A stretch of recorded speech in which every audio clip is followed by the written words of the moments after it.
Hey everyone, welcome to North America Show. Host Rob Nord. Chrisco's in the house. He says, it's me! It's I, Chrisco.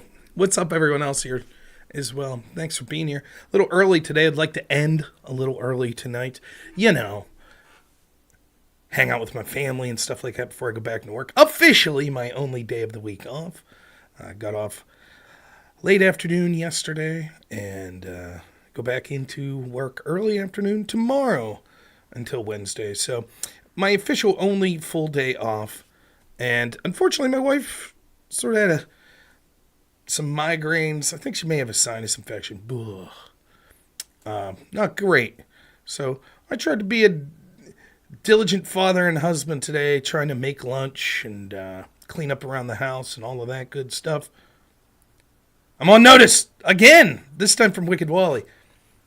I don't know. Somehow that seems even more intimidating. Being put on notice from a lawyer as opposed to a resident dad joke expert like Wicked Wally. It's good to be here, though. Man, what a show we have planned for you today. Of all the shows I've ever done, this is one of them. I think it'll be great. I didn't know what to do. I had stuff to talk about. We talked about the Al Smith dinner. Thought we'd talk about polling a little. But then I always promise at least once a week to do a call-in show. And so I figured, well, let's try all three and see if we could squeeze it into a 2-hour window. Now, for most people, that would be easy. But I tend to talk a lot, so sometimes it's difficult for me to fit everything I want. There you go, Mad Ned. Way to be, man. Awesome. I'm trying my best to encourage people to get out there and vote as well. So, I will be voting election day, though. I've taken the day off. That was my choice. I knew I'd have availability that day. So, but yeah, vote in any way you can legally can. That's what you should be doing. And drive as many people as you can out there as well. Anyways, what a cycle we're entering in. Truly, it's just the best of times to live in.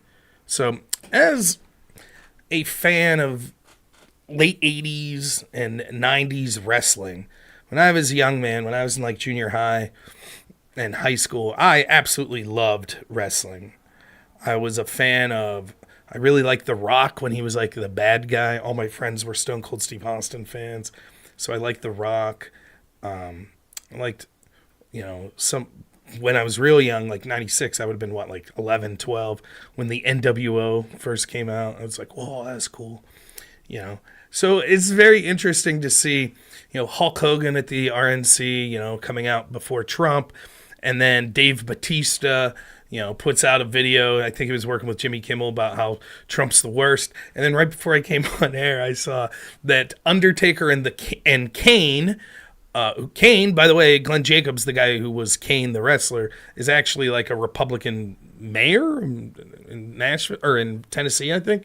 Anyways, they're supporting Trump, and then Trump's going to do a podcast, the Undertaker's podcast. It's kind of hilarious, isn't it?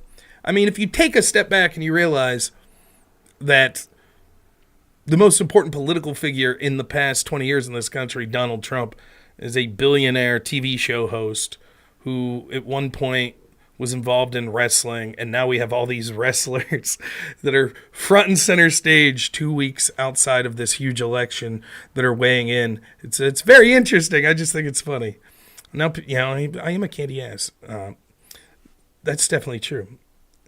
So, yeah, it's interesting. Go Undertaker. Listen, I'll say this. Regardless of what you think of the argumentation, the stable of Tim Walz, Kamala Harris, and Dave Bautista versus Kane, Undertaker, Trump. I'm taking Kane, Undertaker, Trump all day, right, in that 3-on-3 matchup. I'm just saying. I don't know. Maybe you have to add in J.D. Vance and allow another wrestler to join the left side. I don't know who they would get, but I'm sure there's left-leaning wrestlers out there. Let's do it. Let's decide it in a steel cage, right? Yeah, Tyrus. Right, there's another one that was a wrestler, yeah. So, yeah, Trump did host WrestleMania 4 and 5. Totally true. Also had the big angle at the one WrestleMania where Bobby Lashley was his guy and he was fighting Umaga. I remember that. Somehow professional wrestlers seem more real than politicians 95% of the time. Yeah, Jericho did donate to Trump as well. It's true. Stone Cold voting for Trump? Okay. The Rock, I believe, is publicly not endorsing anyone this time. So he went from being a lefty to now he's like, oh, centrist. Val Venus, is he based? Didn't he get into like selling CBD or something? I don't know. Is that why Batista's smaller now? Because he's vegan? Is that what went on? I noticed that I thought maybe he was on supplements beforehand, and maybe he was just now off the supplements. I think you see that a lot. Let's take steroids out of the conversation. I think a lot of athletes and professional wrestlers, once you're out of the sport, I think that you're probably not keeping as physically fit. And so you're probably going to look a little more normal, not as muscular. But certainly if you're on supplements, steroids, things like that, and then you stopped them, you could lose a lot of size. But I would think going vegan would probably affect that as well, too. I don't know. That dude I debated that one time, Vegan Gains, he's a weightlifter, right? He looks like he could bench press me. I think he claims to be a vegan, so I don't know necessarily that being vegan means that you can't be jacked. I don't know. As you can tell, I might not be the beacon of physical fitness. Yeah, the Vegan Gains guy. People warned me going into that debate. They're like, "Hey, man, this dude will like threaten to beat your ass if like you beat him in a debate." I thought he had shit takes, but I enjoyed the debate. I didn't have any problems with it. Yeah, Wicked Wally, I thought that about The Rock as well. I also figure as someone with future political aspirations, he probably wants to come across as close to moderate as possible. So it's like above the fray. And then if he ultimately does decide to run for an office, probably chooses to be a Democrat, but he could say, hey, I wasn't too divisive, et cetera, et cetera. But certainly, once you're involved in sort of trying to promote a product, et cetera, sometimes it's difficult to weigh in on one side because you're alienating half of the audience more than you're helping your sales on the other half. And I think particularly with an audience like professional wrestling, I think probably more so now than in the past, it's a little more even of the audience would be lefties and righties. But certainly it's predisposed to have a lot of right-wingers in that audience. Growing up, my redneck friends and me, we loved wrestling. I don't know how many, Yale students were watching wrestling, so.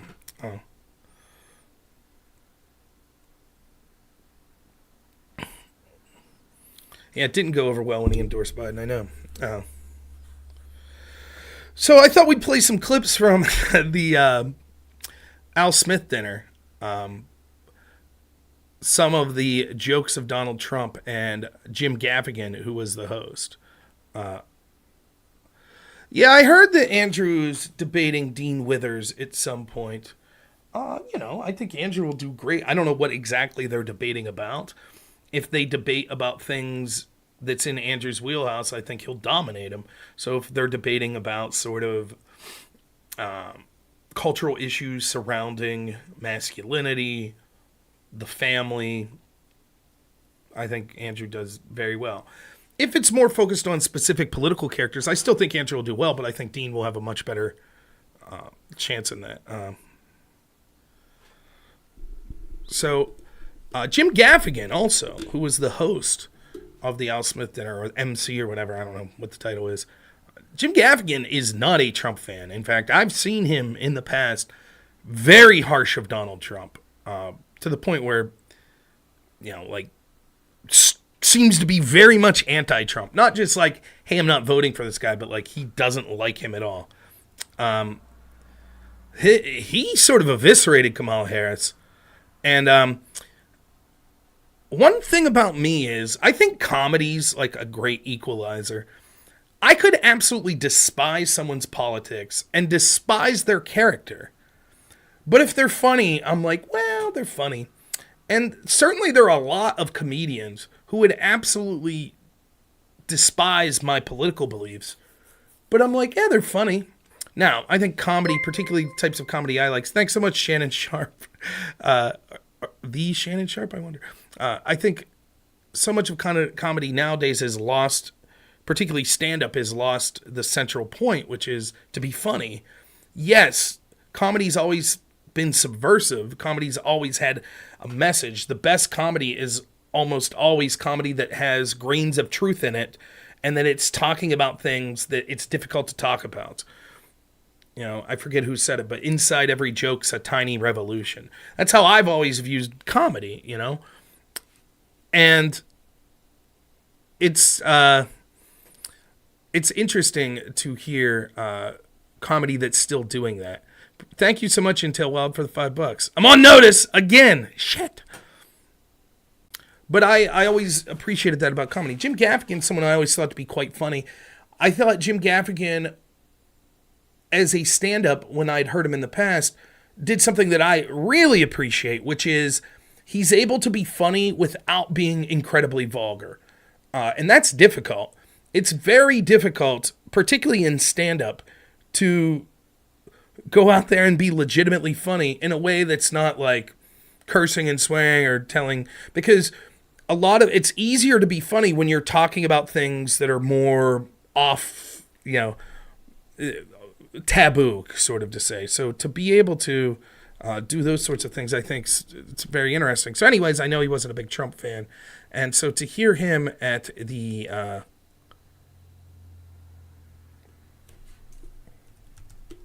Al Smith dinner was really amazing. So we're gonna play some of these clips. I'm gonna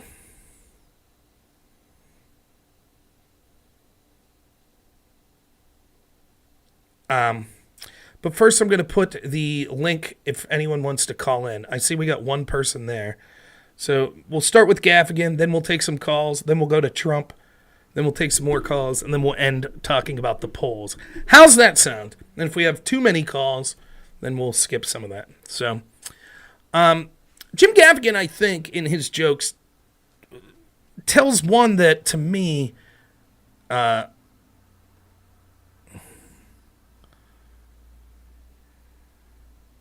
looking for it specifically.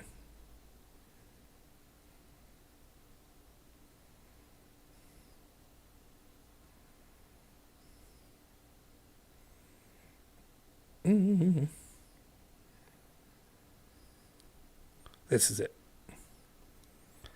That I think is the most powerful joke of the night because it's true. And it's something that when it comes through in the form of a joke, to me, it has a clarity and a simplicity, but a truth to it that's better than I could do sitting here talking to you for an hour. And so I'm going to play the clip and then we're going to discuss it. You think I forgot about my title? Why, what's the title?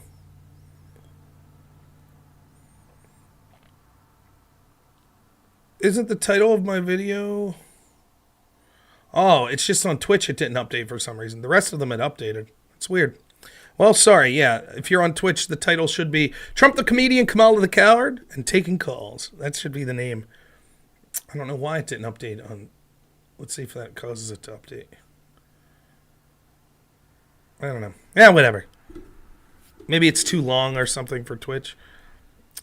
Anyways, let's play this clip. To the clip!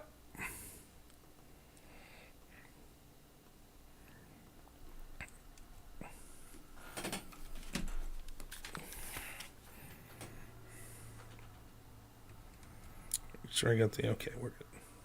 Democrats have been telling us Trump's re-election is a threat to democracy.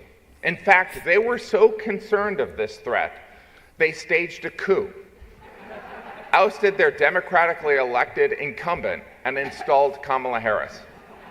In other words, all her dreams have come true. Really? It really makes you consider the power of prayer, right, Cardinal? Sometimes prayers take 3.5 years and a George Clooney op-ed. Yeah. That's brutal. That's such a good joke. That's absolutely right. The central attack of the Democratic Party that Trump is a threat to democracy, I can't think of a more anti-democratic way that an election's occurred than what the Democrats did in their primary. Now, I've talked about this before, but let me be clear at what I'm saying. I'm not saying that there's not a time and a place where you realize that there are health problems for the person who won your primary and you have to replace them. Of course, that could happen. For example, let's say Donald Trump would have been hit by that bullet and basically been in a comatose state. At that point, you might say, look, we're going to replace him on the ticket with J.D. Vance, or someone's in a car wreck, or someone has a stroke. Things like that occur. Of course, you understand there has to be room for an unforeseen circumstance occurred, be it medical, injury, etc. And so now you have to replace the ticket, and maybe there's not time to have a full-fledged primary so that the voters of that particular party would be able to choose. Of course, that could happen. That is not what happened. And the Democrats, when you bring up the basic coup that they had against Joe Biden, that's what they'll say. Oh, well, if he's not mentally fit and they realize it, you think they should be forced to stick with him? No, that's not what I'm saying. What makes this particularly egregious is they all knew. That's what makes it egregious. That the entire Democrat establishment knew that Joe Biden wasn't qualified to be the candidate. They all knew it. They knew it for years.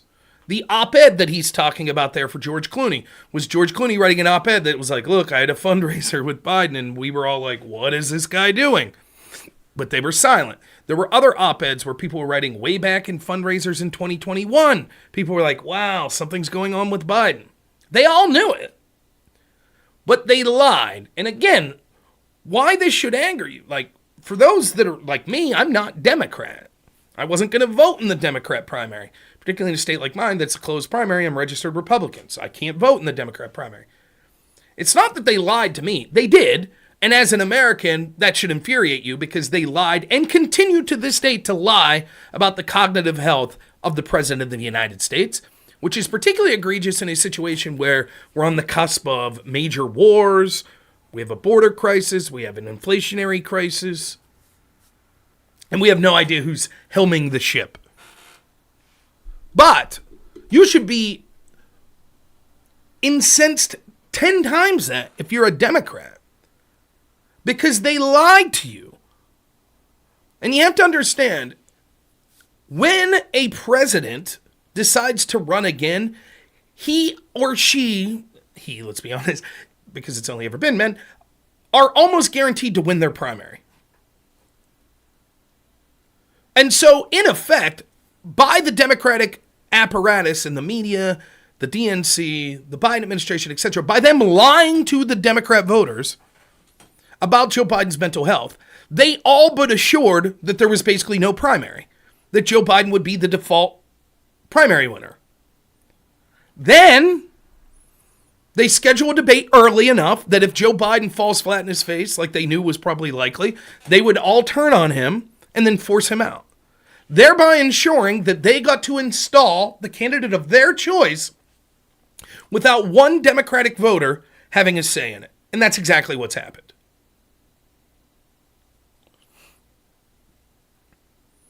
If you're a Democrat and you're watching right now, let me know. I don't know if I'll have any watching now. I hope I do. Because I have a question for you.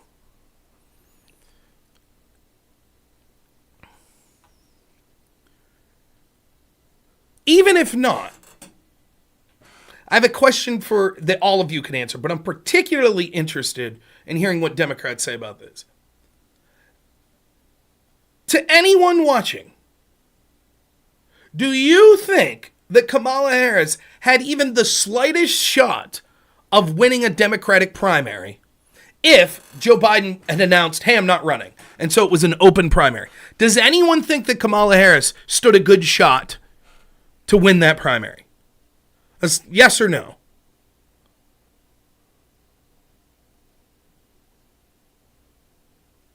I know, Jack, it's hard.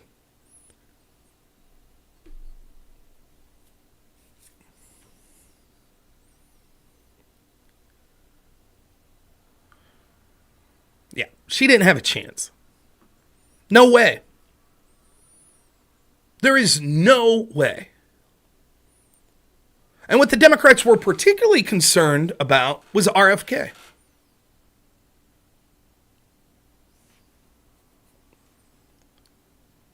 That's what they were particularly concerned about, because they would have been fine with Pete Buttigieg or Elizabeth Warren or Kamala Harris, the establishment people in the Democrat Party, but they didn't want an outsider like RFK. So what they did was literally anti-democratic.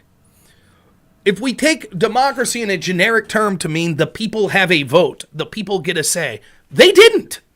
The Democratic voters got no say in who would represent them as their candidate. None. And instead, they got lied to about Joe Biden's mental health, who they then picked based on that lie. Then their guy got forced out in a coup, and someone that none of them would have voted for was installed. That's what happened. And then the people that installed her have said the other side's anti-democratic. They don't respect the will of the people. But what's the will of the people that wanted Kamala Harris to be the Democratic candidate? Again, you could say, but Rob, you're a Republican. You don't like Kamala Harris. Totally true. In fact, I'm ecstatic that Kamala Harris was the person that they installed. I thought the weakest opponent for Donald Trump to go up against was Joe Biden. But other than that, of the field, the next one would have been Kamala Harris.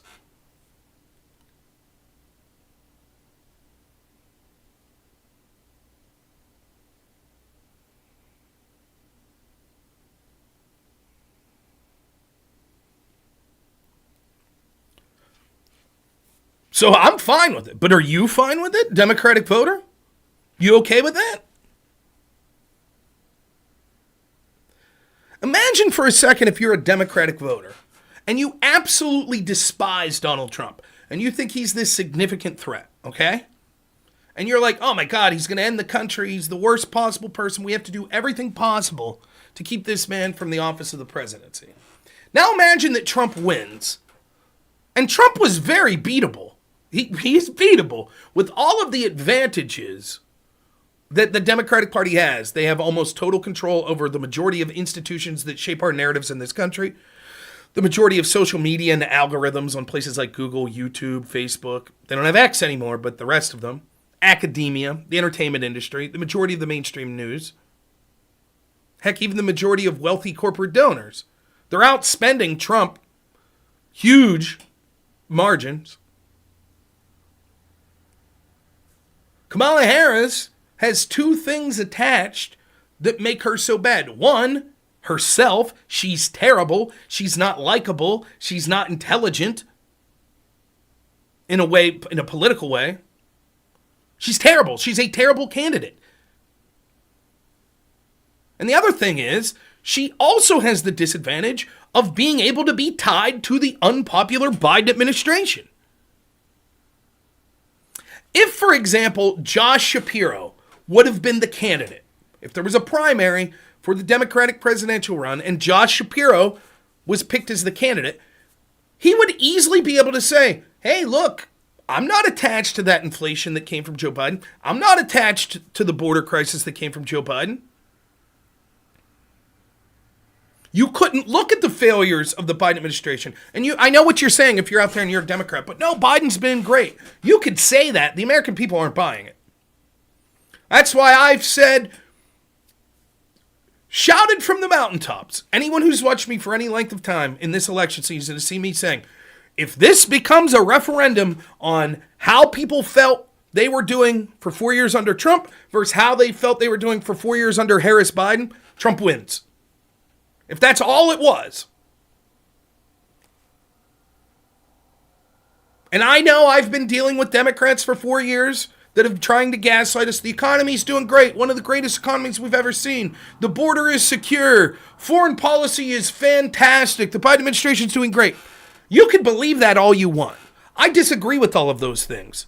But at this point, slightly over 2 weeks outside the election, all that matters is what the American people believe as far as those issues. That's it.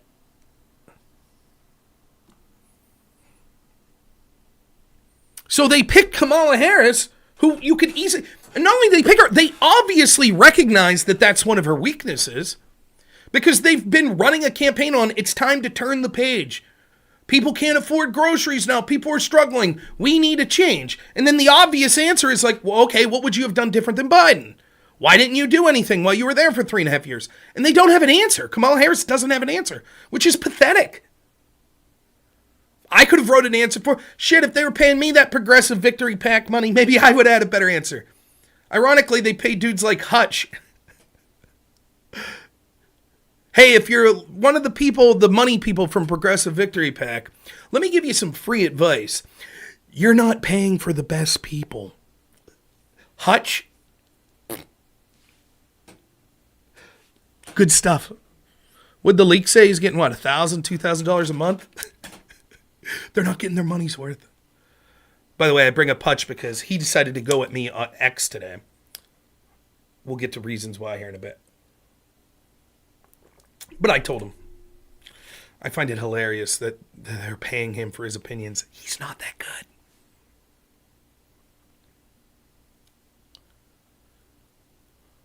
So just imagine for a second. Imagine that the Democrats lose a narrow election here. Wouldn't you be furious if you're a Democrat voter? Damn it. Why did they install Kamala Harris? That's not who we wanted. We would have picked someone better that was capable of picking Trump. They literally picked one of the top 5 worst people to go against Trump. And you didn't have a voice. You didn't have a say in it as a Democratic voter. You didn't have a say. I feel bad for you. But that's how little the Democratic Party thinks of you. They don't give a shit. They didn't care about the Bernie voters when they were screwing Bernie over in 2016. They didn't care about the RFK voters that are Democrat. Didn't care about them. They run the show from behind the scenes. And they think that allowing the people to have a voice, particularly their own voters, is a problem for them. Because if you knew the truth, you might not make the same decision that they want you to make. So they lie.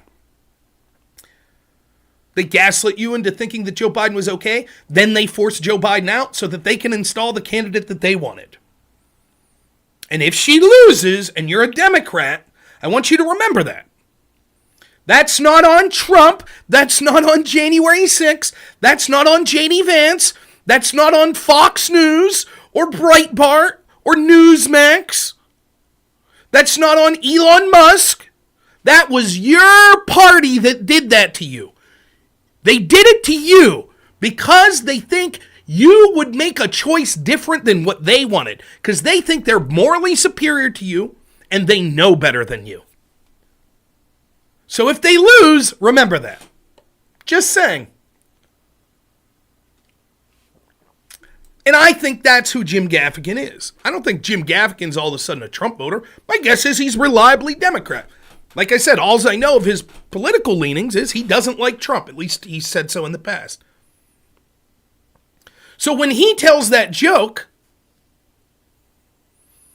the Democrats say Trump's a threat to democracy, so much so that they engaged in a coup and installed Kamala Harris to go against him. He means that. That is the truth. He's not a sellout like all these lefties that I debate from Progressive Victory or their associates that's just going to go, rah, rah, rah, team player, we don't care, we'll do whatever. He actually probably cares about the people having a voice. I might not agree with him politically, but I respect that he's like, hey, whoever the Democrat voters pick is who should have been picked. And so I think that he believes that this was tantamount to a coup. I also think that the Democrats are starting to get worried. They feel this should be like 2016. Like they thought 2016 would be, I should say. It's a walk in the park, easy. Donald Trump's literally Hitler. He's the worst guy ever. No one will vote for him. And I think they're starting to see, we stand a chance to lose this. I don't think they will lose. I think ballot harvesting and other things will make up the difference. But they're worried, and they have a right to be. Because I think at this point, Trump is more popular in the swing states. And we're starting to see that over and over and over again. He may be more popular in the popular vote. We'll see. So I just wanted to bring that up about Jim Gaffigan first. He had some other jokes that were funny as well, but we'll stick there. Now, let's bring on our first caller. Rome, Egypt, who's called in before. Now, Rome, before you talk, let me get my headset on.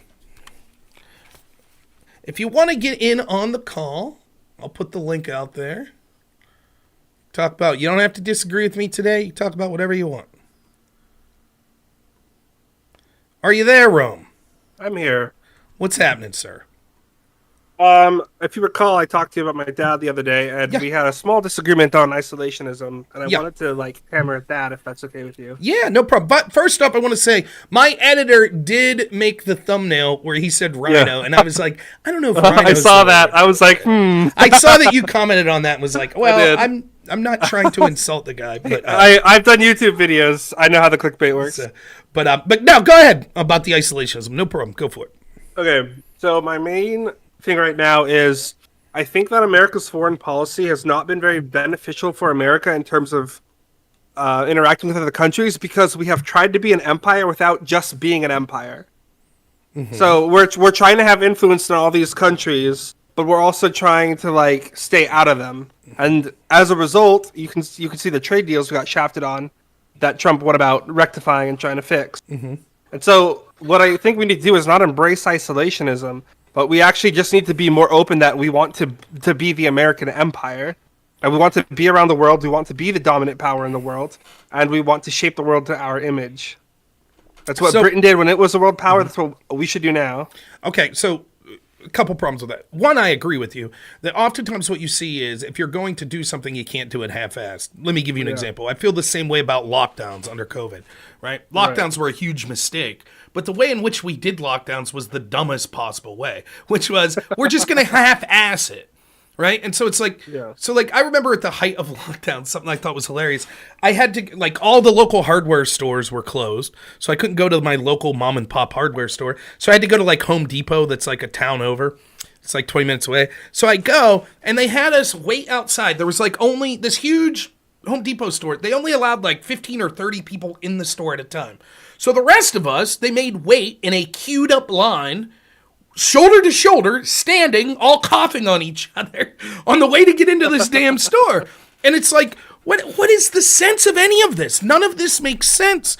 You get all of the downside of a lockdown, but none of the benefit of actually having people not leave their house for a week. I think you're probably right about foreign policy in a similar way. If you are going to be I disagree with your ultimate conclusion, but Trump, one of the things he said that I shook my head and disagreed with, and in the first time he was running for office, when he was like, well, we go to these countries like Iraq and stuff, and we should take the oil, right? We're going in there, why not take this stuff? And he's technically right. If you're going to go in, well, we should get something to show for it. We're going to be the big bad police, then we're going to be the big bad police. And that means we take our due. I don't disagree with you. That would probably be more effective for the people of America.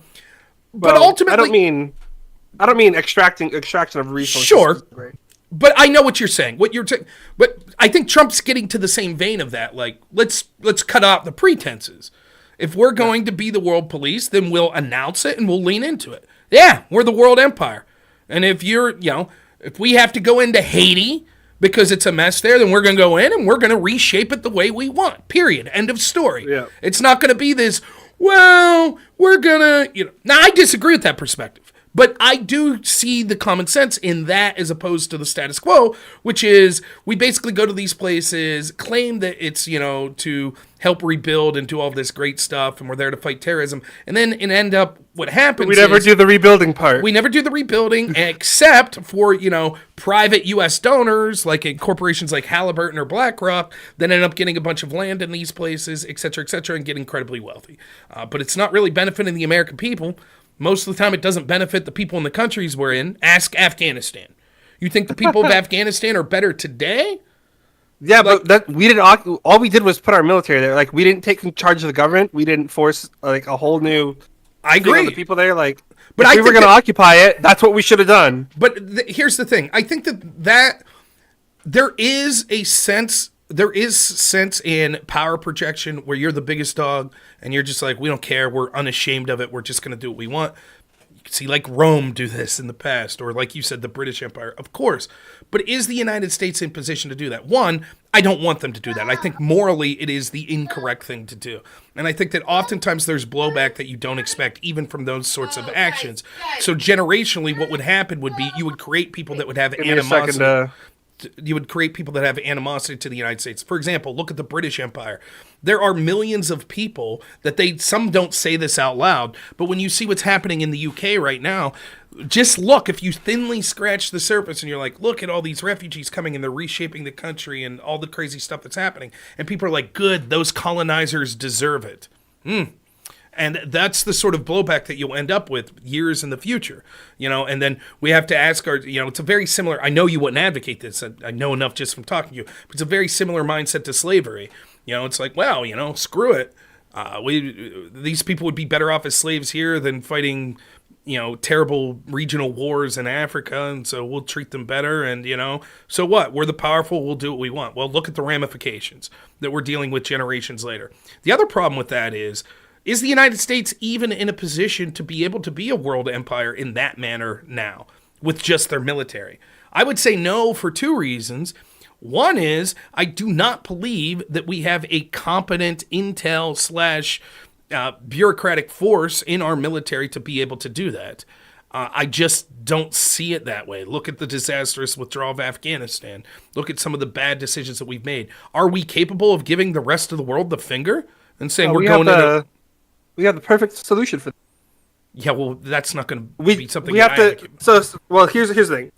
We just need to embrace the Jewish overlords and use the Mossad. Yeah, well, there you go. Now you get now that's a little sarcastic. Now I'll get banned from YouTube and I'll get all the glory.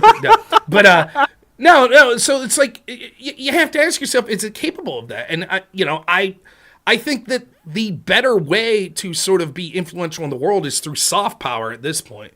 It's not through hard military power. It's through cultural power, through economic power, and throwing our weight around like economically. I think that's certainly more doable and more ethical. But it's difficult, look at a country like Afghanistan. Granted, we didn't do things the way you would have wanted.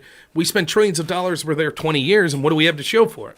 A bunch of rich people in Halliburton, a bunch of my friends from high school that died, a bunch of Afghanis that are dead, and now the Taliban stronger than ever, walking around with U.S. military equipment.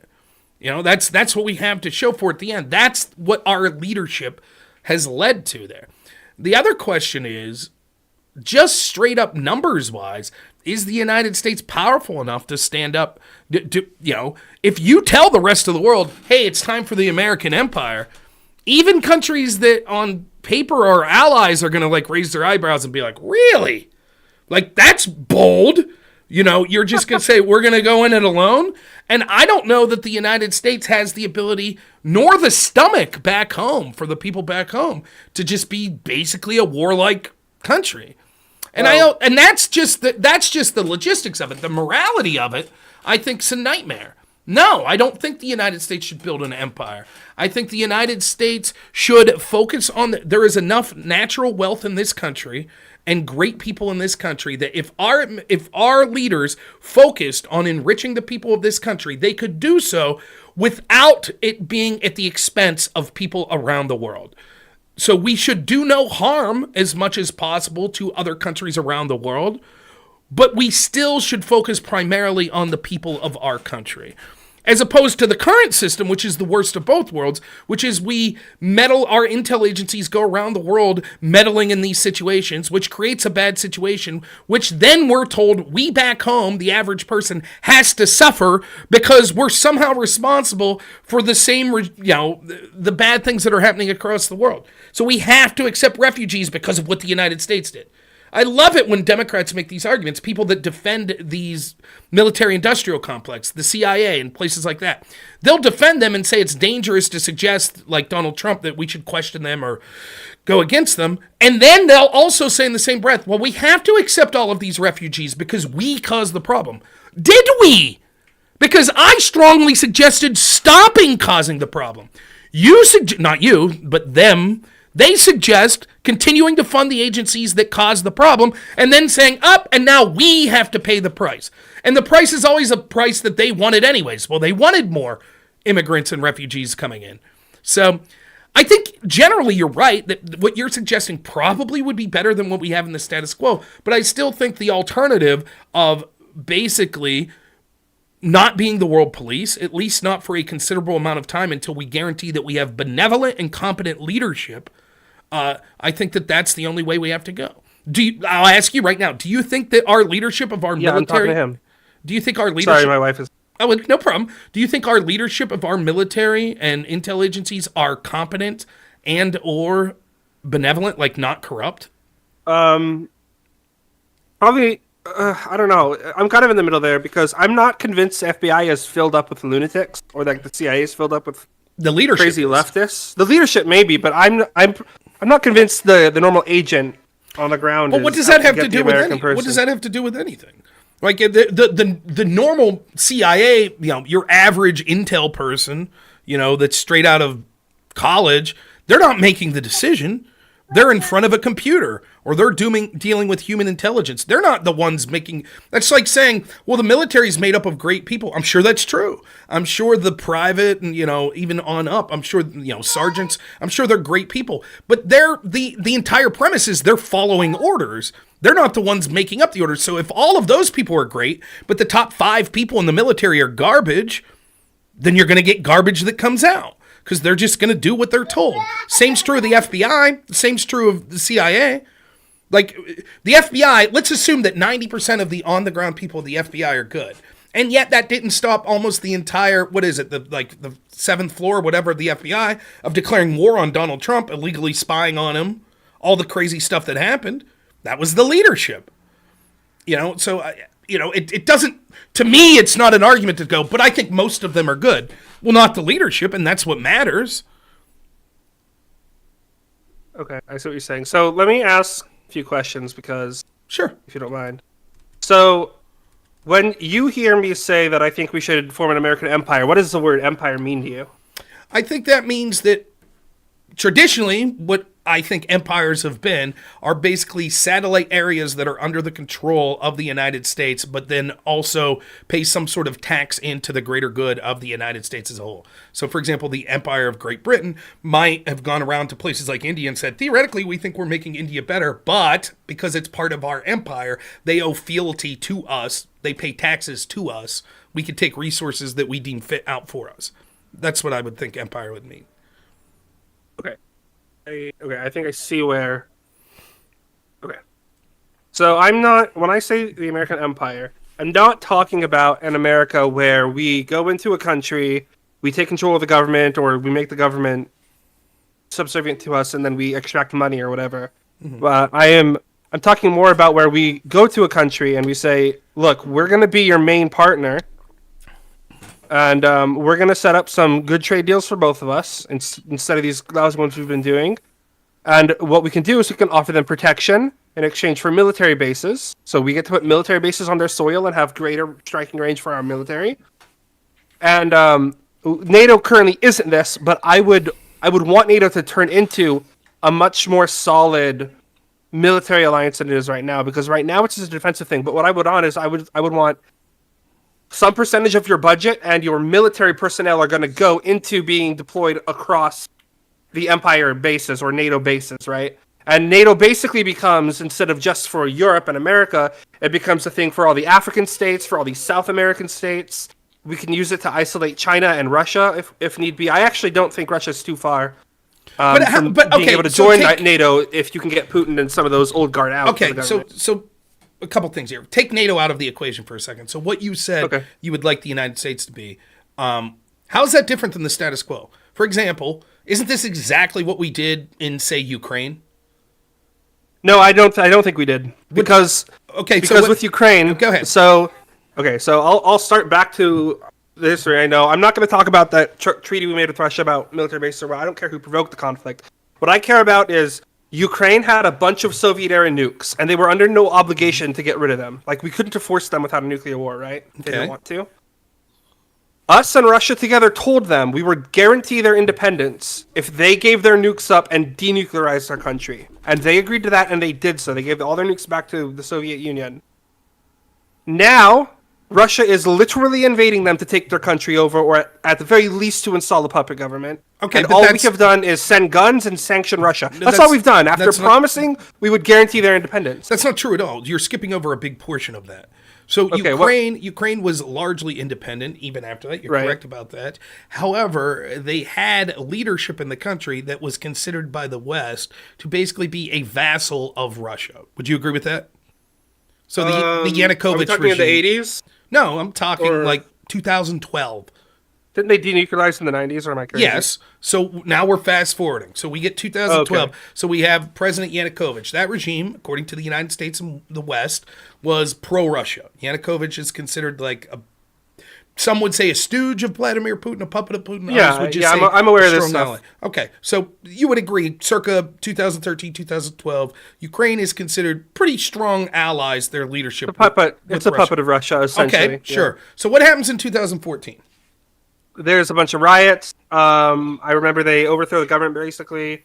And then the president, before Zelensky gets put into power, Poroshenko, I don't remember all the names, but there's a big power struggle. There's like three main players, and then you don't have to remember the names, but you know the general what happened. Now, I would argue, I'm not going to sit here and try to prove this with you because it's a big debate. I would argue that what happened was basically what you just suggested should happen. That the United States was basically like, we're going to help you overthrow this government that's pro-Russian because Russia's bad, and you're going to install someone that's basically our best friend, Obama's best friend, and then we'll be your partner. And we'll give you a bunch of money, and we'll help you build up your country. That's exactly what happened. Now, even if you believe that the United States didn't engage in a color revolution, which they did, they funded a bunch of NGOs and other things that led to these riots, that led to the springing up of sort of people that were, upset in the country that wanted to vote Yanukovych out. What's not in dispute is Poroshenko was basically a huge ally of the United States. So that country Poroshenko's the one that came after Yanukovych, right? Yes. So that country went from their leadership being a huge ally, in your words and in many people's words, a puppet of Russia, to almost within a 6-month period, basically being an ally of Russia's mortal enemy in the United States. Right. So much so. Let me finish. Okay. So much so that Obama, for example, funded the creation of their big federal police force. It's called the National Anti-Corruption Bureau of Ukraine, the NABU. It was funded by the United States. We were pumping, and not only us, the NABU, the National Anti-Corruption Bureau of Ukraine. I think is bureau the right word? NABU is the name of it, right? Okay. The World Bank and other European allies are putting incredible amounts, the IMF, not the World Bank, are putting incredible amounts of money into Ukraine. Bring them into the fold. You will be our partner. Not a member of NATO, but you'll be our partner. And that's the mistake that I'm saying, is like, we promised in that treaty to guarantee their independence. That doesn't mean that we're going to yoink their puppet government out and give them a free one. It means we will not let Russia invade them. No. You can say that, but I'm telling you what happened. What happened was we yoinked their puppet government of Russia, which their people were happy to vote for, away, and we put in a puppet government of the United States, which has now led to conflicts in the area. That's what's happened. So you can say that the government interfered in the Ukraine and funded all the NGOs, and that's fine, but that would not have worked if a significant portion of Ukraine hadn't wanted that. So we're not talking about a 10% minority overthrowing the government to support. But wait a minute. Okay. Right. Are you aware of that's true? What significant portion of any government in this country, what significant portion of the people there want a change in government? Can you name me a country that's not true? Can you name me a country in the world where a significant portion of the population wouldn't want a change of government? I guess not. Right. So what would happen? Anyways. So what would happen if you have one of the most sophisticated intel agencies in the history of the world that all of a sudden start to put their thumb on the scale to convince people of a certain country that they need a change. Do you think you'd be able to do that? You probably could. Russia's doing it in the U.S. Okay, you could say Russia's doing it in the U.S. That's fine. Certainly, the United States has a huge history of doing that through color revolutions all around the globe. Oh yeah, I mean during the Cold War. Okay, I think that's more justified then. Okay, you could say it's justified. That's fine. And that's sort of the discussion we're having, whether or not this is something that is desirable to do. But my question is, how is what you're suggesting different? To me, if I'm steelmanning your position, the only thing that you might even say, sure, they started to implement the exact strategy that I would want. They helped oust Yanukovych, or Yanukovych got ousted and then we helped install someone that was a partner of ours. The only problem is we should have had more military assets there to prevent Russia from invading after that. We should have had our military there when Russia moved in. Because we promised Ukraine we would not let Russia invade them. We would be in World War III. Like, the problem is No, we wouldn't. We would. Russia invaded because he knew our military wouldn't intervene. The problem is you're LARPing, right? The problem the problem is you're playing... Okay, that's not a fair statement. The problem is you're playing this as a game as if there's this opponent on the board that is hamstrung and inferior to us in every way, and therefore they would never have a chance to do anything. We had internal reporting that came out recently, I don't know if it's true or not, I think it was maybe from Bob Woodward's book, that said that Joe Biden had said that they thought there was as high as a 50% chance that once the United States got involved in the conflict in Ukraine, that Putin would use nukes.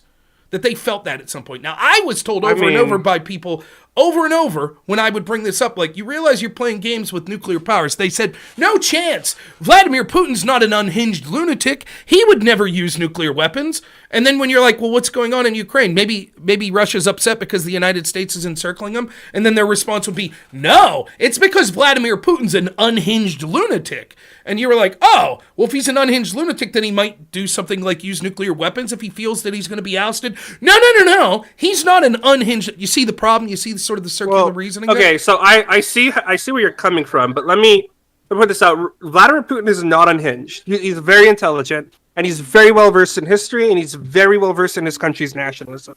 Right. What Putin wants is he wants to reclaim the old Soviet Union. I don't know if he wants to remake it, but he wants the territories back, as many as he can get, so that he has a legacy in Russia. So what part of this thing in Ukraine is he's doing is he's trying to build a legacy for himself. Okay. He's trying to restore the glory of the old Russian Empire. Let's say that's true. Let's say that's true. Okay, fine. What's the United States trying to do there?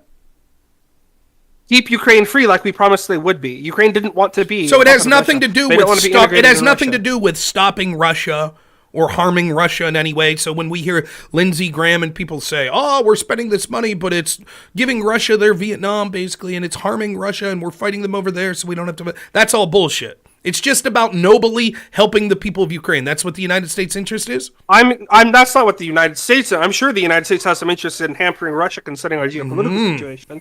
The picture doesn't seem as clear that it's just a matter of these noble Ukrainian people were sitting there doing nothing, and then they had a change of heart. They went from being basically allies of Russia in 2013 to installing a puppet government we'll say, to be generous, an allyship of Barack Obama's United States in 2014. And they were just like, yay, we're just peaceful. We're like the Smurfs. We're just peaceful people. And then evil Gargamel Russia was like, rah, now it's time to reclaim our land. And so they decided to come in. Again, the problem is, like, the idea that we're just going to go into countries, and you even said this, you were like, the idea is we get all these African countries, we get all these countries so that we could go against China and Russia. And that's the purpose of this. It's as if maybe if China. Right. So maybe, just maybe, if countries like China and Russia see that occurring, they might say, you know what? We're going to fight back. We're not going to allow that to happen. And so when they see, for example, the United States putting bases in Syria, which is an ally of Russia, and the United States saying, oh, well, we have to be in Syria. We have to be here to fight ISIS. And we know that Assad, the leader of Syria, is also fighting ISIS, but we're going to fight him too. We're going to do that. We're going to attack Assad. I have to admit, I don't know much about the Syrian conflict. Okay, well then forget. But that's one of the situations. Or in Ukraine, We have to be here. Now we have to be in Ukraine. Now, it was totally organic. The Ukrainian people just decided basically overnight, without the United States involvement, we're tired of Yanukovych, a pro-Russian president, and now we want Poroshenko, a pro-United States president. No, that's who we want. That's not clearly not what happened. That's also not my point. Okay, but the point I'm trying to make is, at some point, Russia's going to see the writing on the wall, and they're going to be like, oh, they're trying to encircle us.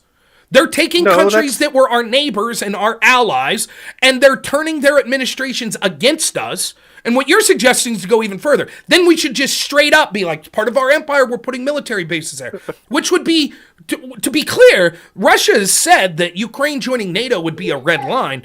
If we literally just made them... He said a lot of things. He said them going into Russian territory would be a red line. That's okay. He said missile striking inside Russia would be a red line. They're at war right now in Ukraine. So clearly there was some red line that they deemed worthy of crossing to start a war. And if you think that Russia is just going to roll over when they have access to weapons such as nuclear weapons, I think you are naive. I don't think that it'll be as simple as they will sit there for years and allow the United States to go, and now we're going to go into Ukraine, and we're going to make them a vassal state. Now they're part of our empire, and here's a bunch of military bases. And now we're going to go into Syria, and now they're a vassal of ours, and here's a bunch of military bases. And Russia's just going to sit there twiddling their thumbs going, oh, okay, we said we'd be very upset if these places joined NATO, but now that they're basically just joining the United States, and the United States continues to build, in your words, their world empire, we're just going to sit back and do anything.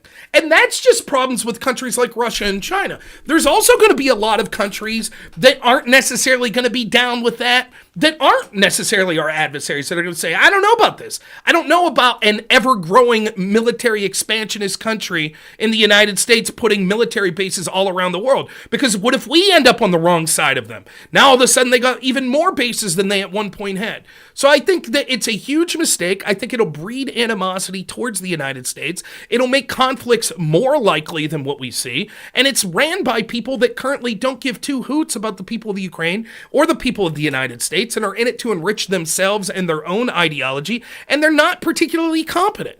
So I think that what this would do is escalate tensions around the world at a time where we should be doing the exact opposite. And the last people that will suffer will be the people back home at the United States.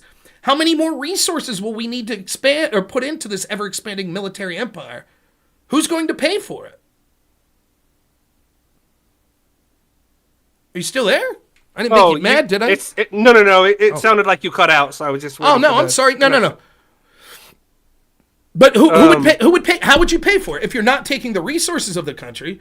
Okay, so it's just... So we spent trillions of dollars in Afghanistan. An insane amount of waste in the military. If we just...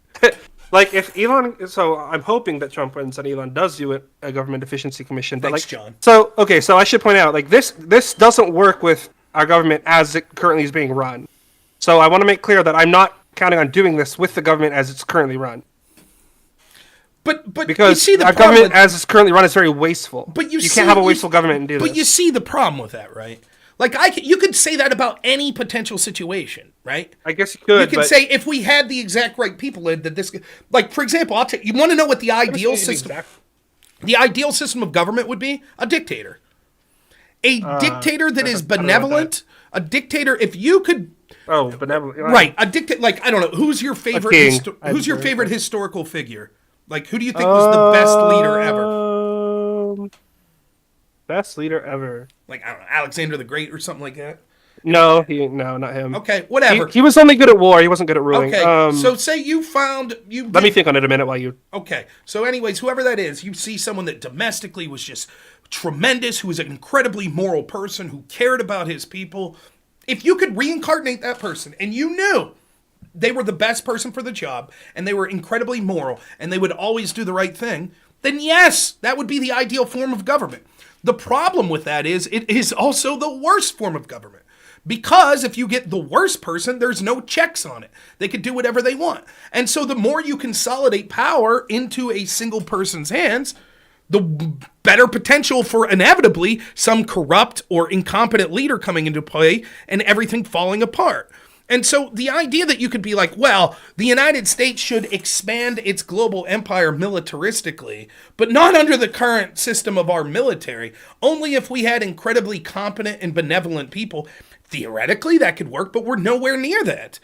My argument has always been that even if there's an argument, I've said this, I said there are arguments as to whether or not the world is better in a unipolar world where there is a world superpower that's basically operating as the world police. There is a robust debate, which is sort of what we're having, or now what we're having.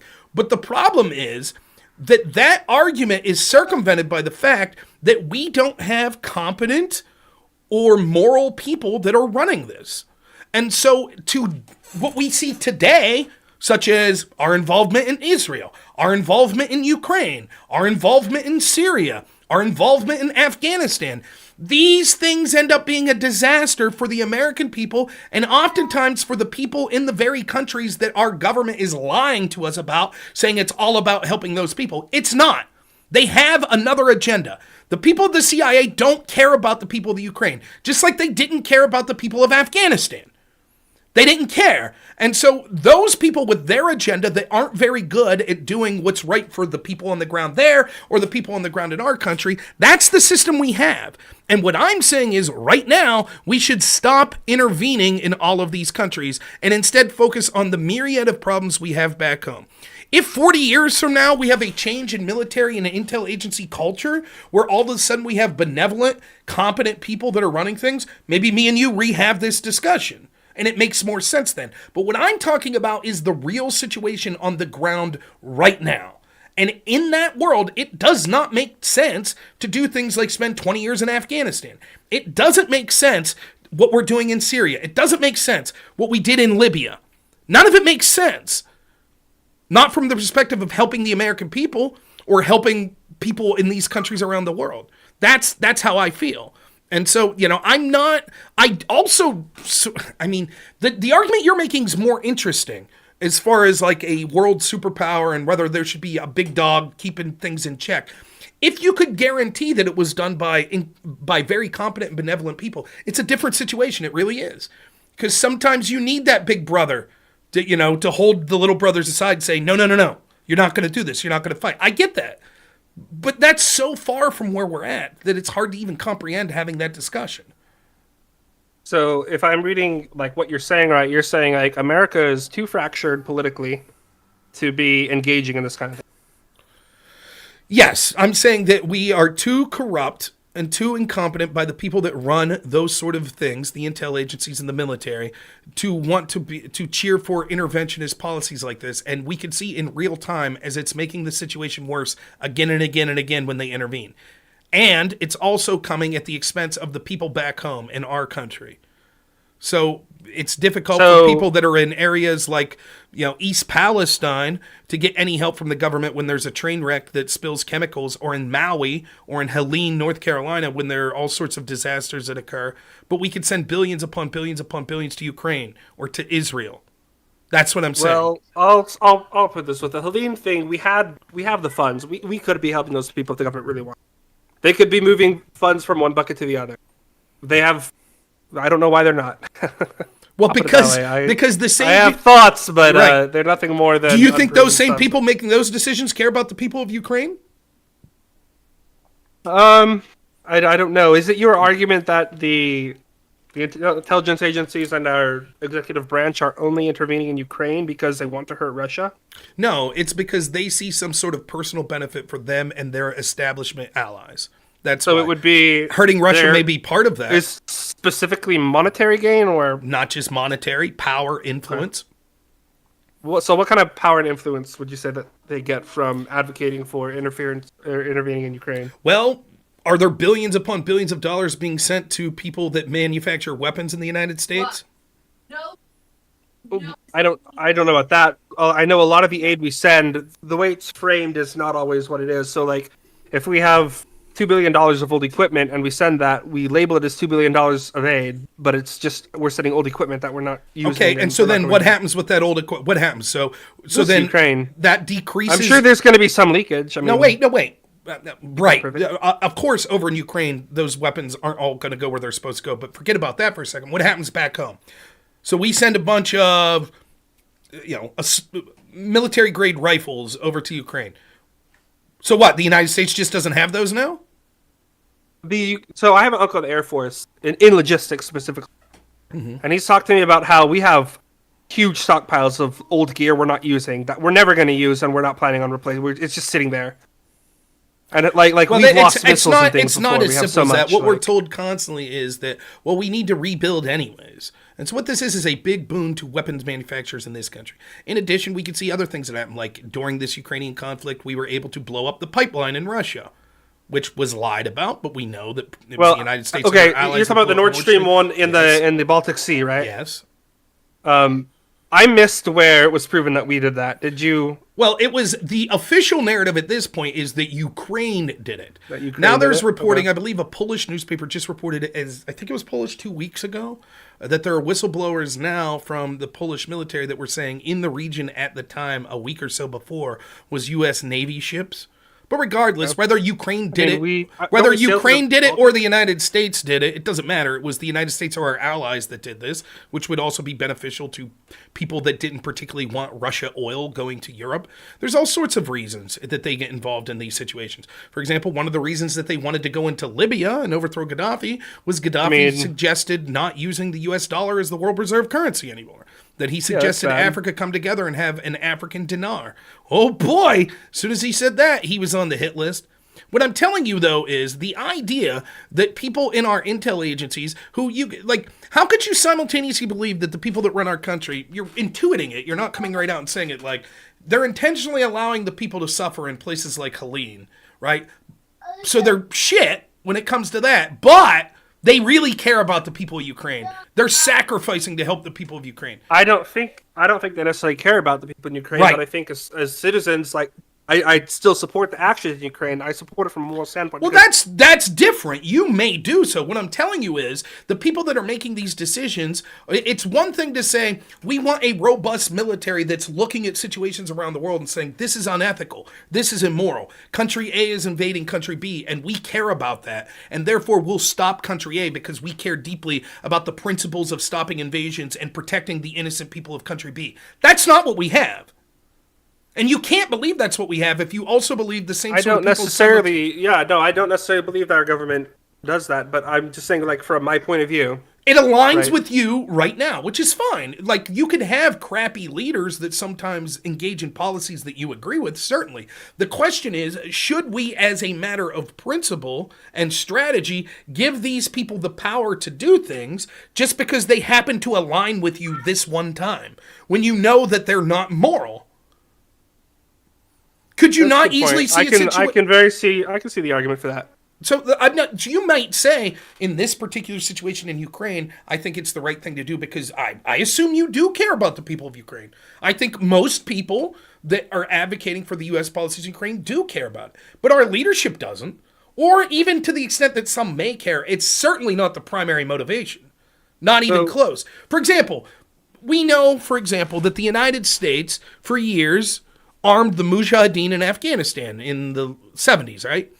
Yeah. If you ever watched the movie Rambo 2? I'm aware who the Mujahideen are. Yeah. So Rambo 3, there's this scene where he's like talking to all these like goat farmers in Afghanistan, and the head goat farmer is like, for thousands of years, people have tried to invade Afghanistan, and we have nobly stood up and, blah, blah, blah. That's basically bin Laden. That's Rambo's boy. It's basically bin Laden. That's what people of the United States funded. That's what it was. And those evil Ruskies.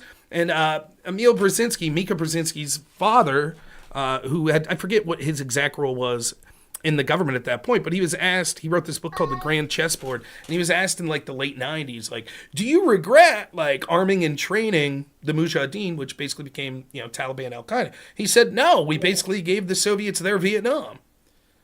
Now that didn't help. Done a poor job explaining kind of where I'm coming from. Well, what I'm advocating for is to incorporate this kind of a mindset into our movement as conservative. And I disagree. To stop the isolationists. So completely disagree. Let me talk for a little bit. It's like some words in. Sure. before we pick up the word counter. No, just kidding. But if we're gonna go about we can do two things at once. America is big and wealthy enough to also intervene correctly in countries across the world, set up other constitutional democracies and republics, and also build up our economy at home, do what's best for our citizens. Like, we don't have to do one or the other. And so what I want to see in our conservative movement is an an encouragement of our people to go into the FBI, to go into the CIA, to work their ways up or do whatever.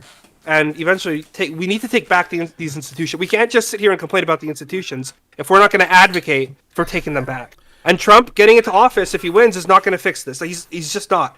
I don't think he has the legal ability. I don't think he has the other resources he would need. I think there's too many people that are going to oppose him. What we need is a grassroots movement of conservatives and independents willing to go back into the institutions and take them back. And then as part of this movement to take back our institutions, we go back to a interventionist style where we can go to Haiti, we can shut down the gangs there, we can return Haiti to a place of civility, and then we don't have to take in thousands of Haitian migrants. Or we can go to the Mexican government and we can negotiate with them to let our army go in and deal with the cartels and destroy the cartels. And then we don't have to deal with the cartels sending fentanyl into our border and doing child trafficking and things. We can do these things while negotiating with these countries because it's beneficial to both of us. It's so good for Mexico if they let our military go in and destroy the cartels. It's so unbelievably good, and it's good for us because then we don't have to deal with thousands to millions of illegal immigrants flooding over the borders from the chaos and corruption they cause.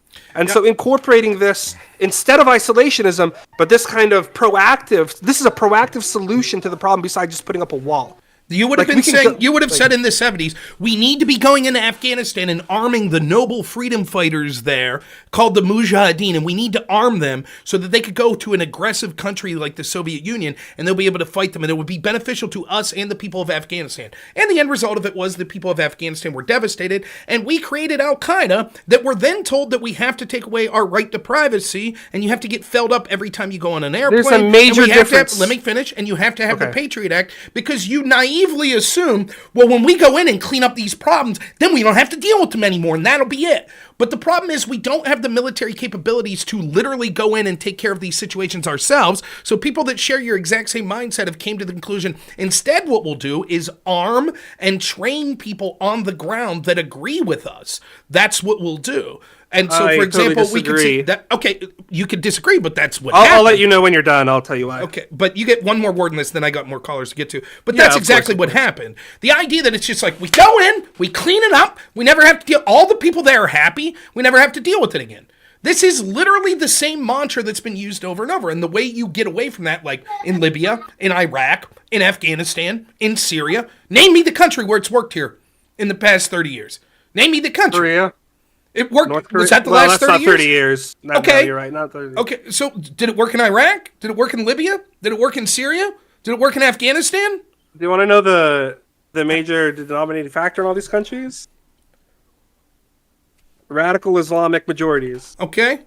Which are wait. From Western values. They don't want democracies. They don't want any of this stuff.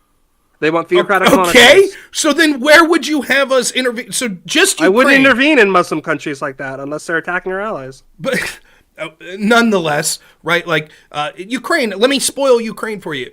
The people of Ukraine are fucked. They've lost a generation or two of men. Inevitably, the United States will realize we can't perpetually fund this through the end of time. We don't have the ability. The people that run the show are going to eventually get tired of it and move on to the next case. And the people of Ukraine will be screwed. Instead of approaching a peaceful resolution as soon as possible, we encourage them to fight this war that we knew that they had no hope of winning because it benefited certain people in our political and economic class. And inevitably, that'll go out. And I know I've debated neocons before, such as, this is what happened in Afghanistan. I've debated neocons such as Kevin Castley. Kevin Castley's response is, we should have sent tens of thousands of more troops for 20 more years. Okay, let's do that. That was his argument. He's making the same argument as you. The problem isn't that we intervened, it's that we didn't intervene enough. And so at some point you run out of resources where you're like, okay, let's do that in Libya. Let's do that in Ukraine. Let's do that in Afghanistan. Let's do that in Syria. Anywhere we could encircle countries like Russia and countries like China. We'll be the world police. We're not that superpower that we once were. We're not. We had the ability to do that coming out of World War II through a bunch of factors. The majority of which were, one, we had first access to nuclear weapons, and second, the United States was in a unique position because we were one of the only world superpower countries potential to be a world superpower that didn't have real fighting that was occurring on our land.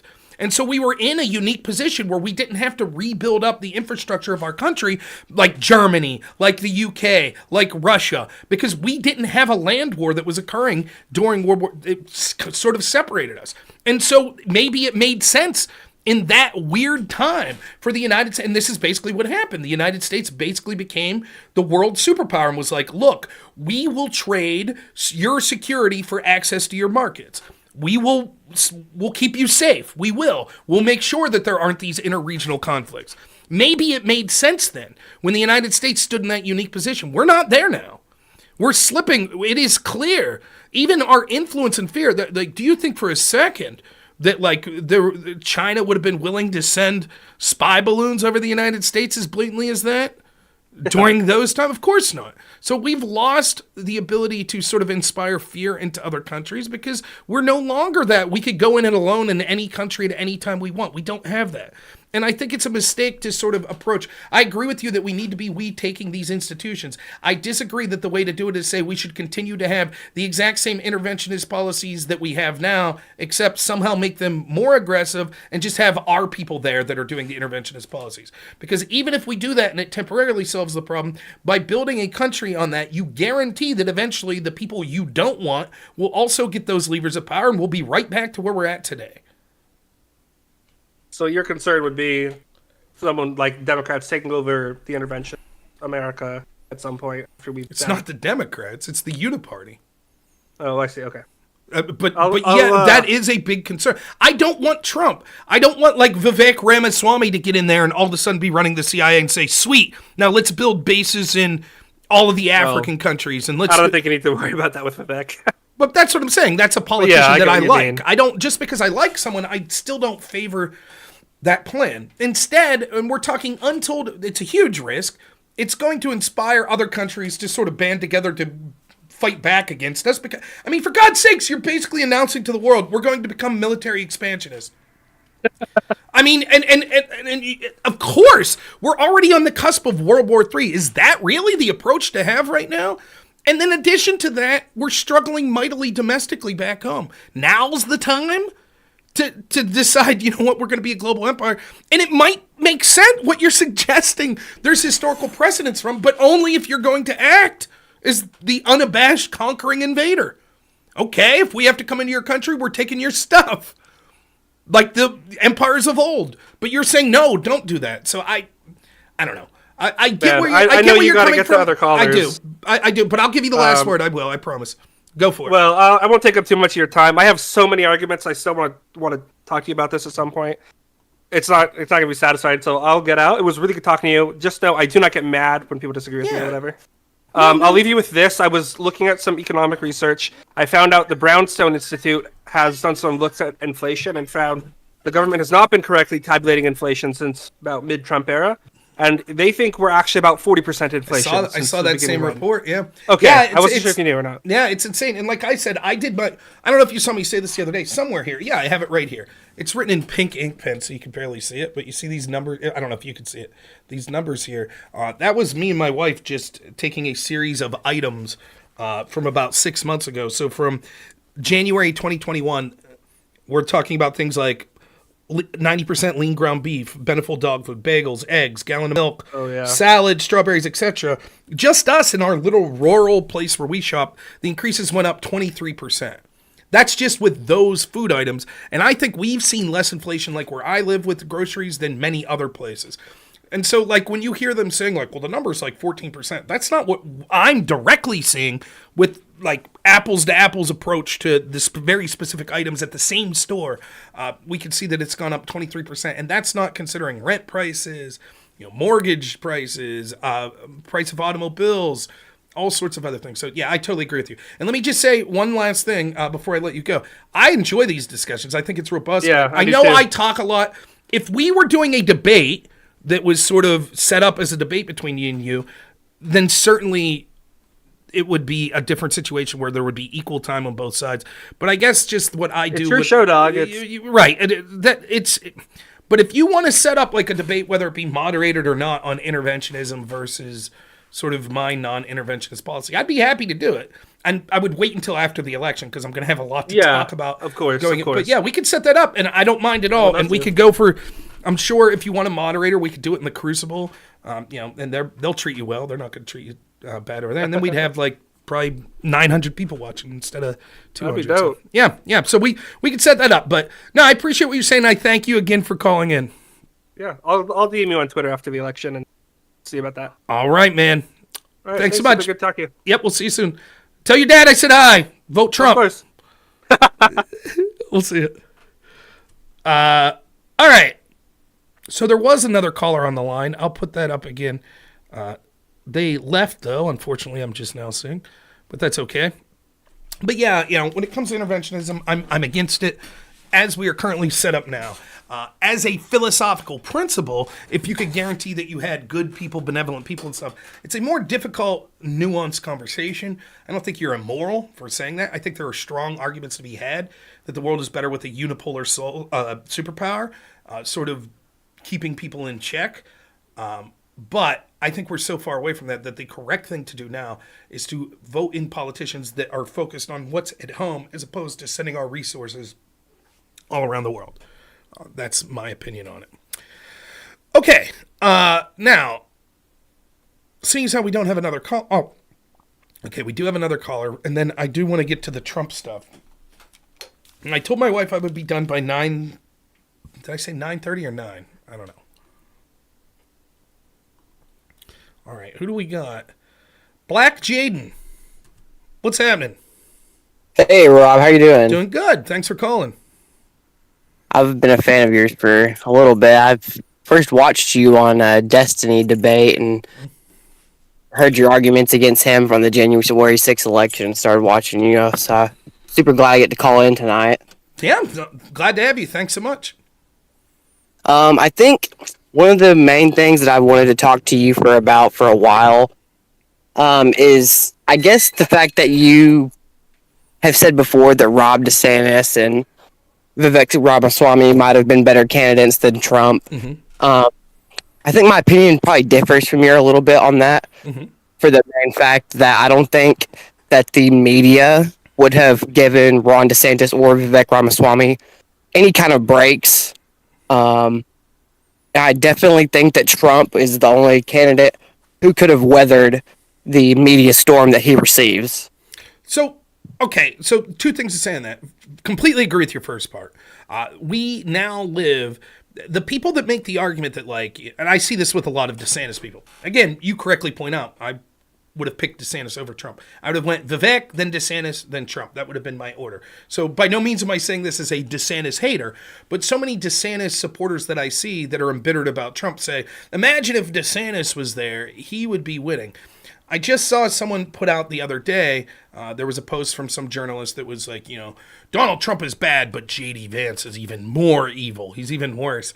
That's the same treatment DeSantis and Vance would get. They would get, oh, he has all the same fascist ideas of Donald Trump. It's just in more of a sleek package, and that makes him even more dangerous. And so, of course, it would have been the same sort of stuff. They would have been doing the, utilizing the intel agencies, etc., to dig up any dirt that they could, going after them in a litany of ways. So I agree with you on that. Could they have weathered the storm? I think so. I think that it would have been in different ways, but I think that they would have been able to weather them. I think that, granted, neither DeSantis or Vivek have stood to the scrutiny that Donald Trump has, but who has? Which politician has? But I think that they would have done things in a different way, maybe worse in some ways, but better in some ways. For example, Vivek and DeSantis would have absolutely crushed Kamala Harris in that debate. It would have been laughable. I am 99% certain of it. Trump faltered. Now, Trump does other things where he doesn't do himself favors in other ways. But Trump has this charisma and this the things about him that can't be emulated. And so, it's sort of a horse apiece. The reason that I said I preferred Vivek and DeSantis had not to do with electability, which is probably most of the people you hear that would say something like that. I was saying that because I thought they had a better chance of enacting the policies that I wanted. And I'm basically a single issue voter, and that is government corruption.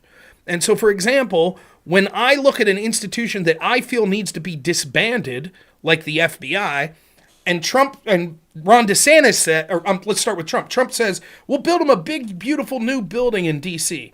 That doesn't sound to me like a guy who learned the lesson from 2016 to 2020. That doesn't sound to me like a guy who's willing to pull the trigger on, we need to hold this institution accountable. And then Ron DeSantis sounds a little better because he's like, well, we got to move the FBI out of D.C. It's too corrupt there. It's too insular. We need to move it around. Like, okay, that still doesn't sound what needs to be done. When Vivek says, disband the FBI, get rid of 80% of the federal workforce, now we're talking, baby. That's what needs to be done. So the question with Vivek becomes, is he serious or is he just pandering to me? He's just saying what he thinks that people like me want to hear. That I don't know. I choose to believe that he's being sincere. But, when I look at Trump, unfortunately, I see many examples of where I feel that he's exhibiting to me that he hasn't particularly learned the lesson of how corrupt these institutions are from 2016 to 2020. So that's why I said I would prefer Vivek and Trump, or DeSantis to Donald Trump. It wasn't necessarily because, they're more level-headed and would have a better chance to win the election. Those are all super valid points. I'll have to think about those a little bit more. Okay, so I have one more question. Mm-hmm. I started watching Destiny in probably 2022, maybe. Mm-hmm. Just like I saw him as a counterpoint of view of what I believe in, and I feel like I've thought for a while that he was based in the way that he did his research and the way that he presents facts. But then at the beginning of this year, he has turned into the most unhinged personality that I have seen online. He has pushed away any conservative fan that he has gained over the past 4 years. He has pushed away at the beginning of this year.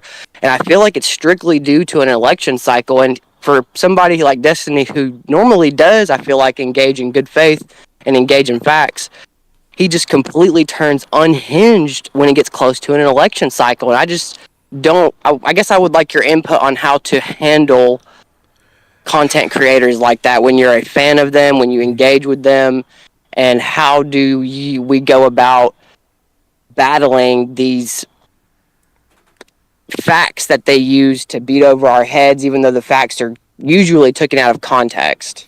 They feel the problem with, there's two things going on with Destiny, right? And other people like Destiny. Now, let me say as a caveat, I don't wish Destiny any ill will. I don't. He's been pretty nice to me behind the scenes.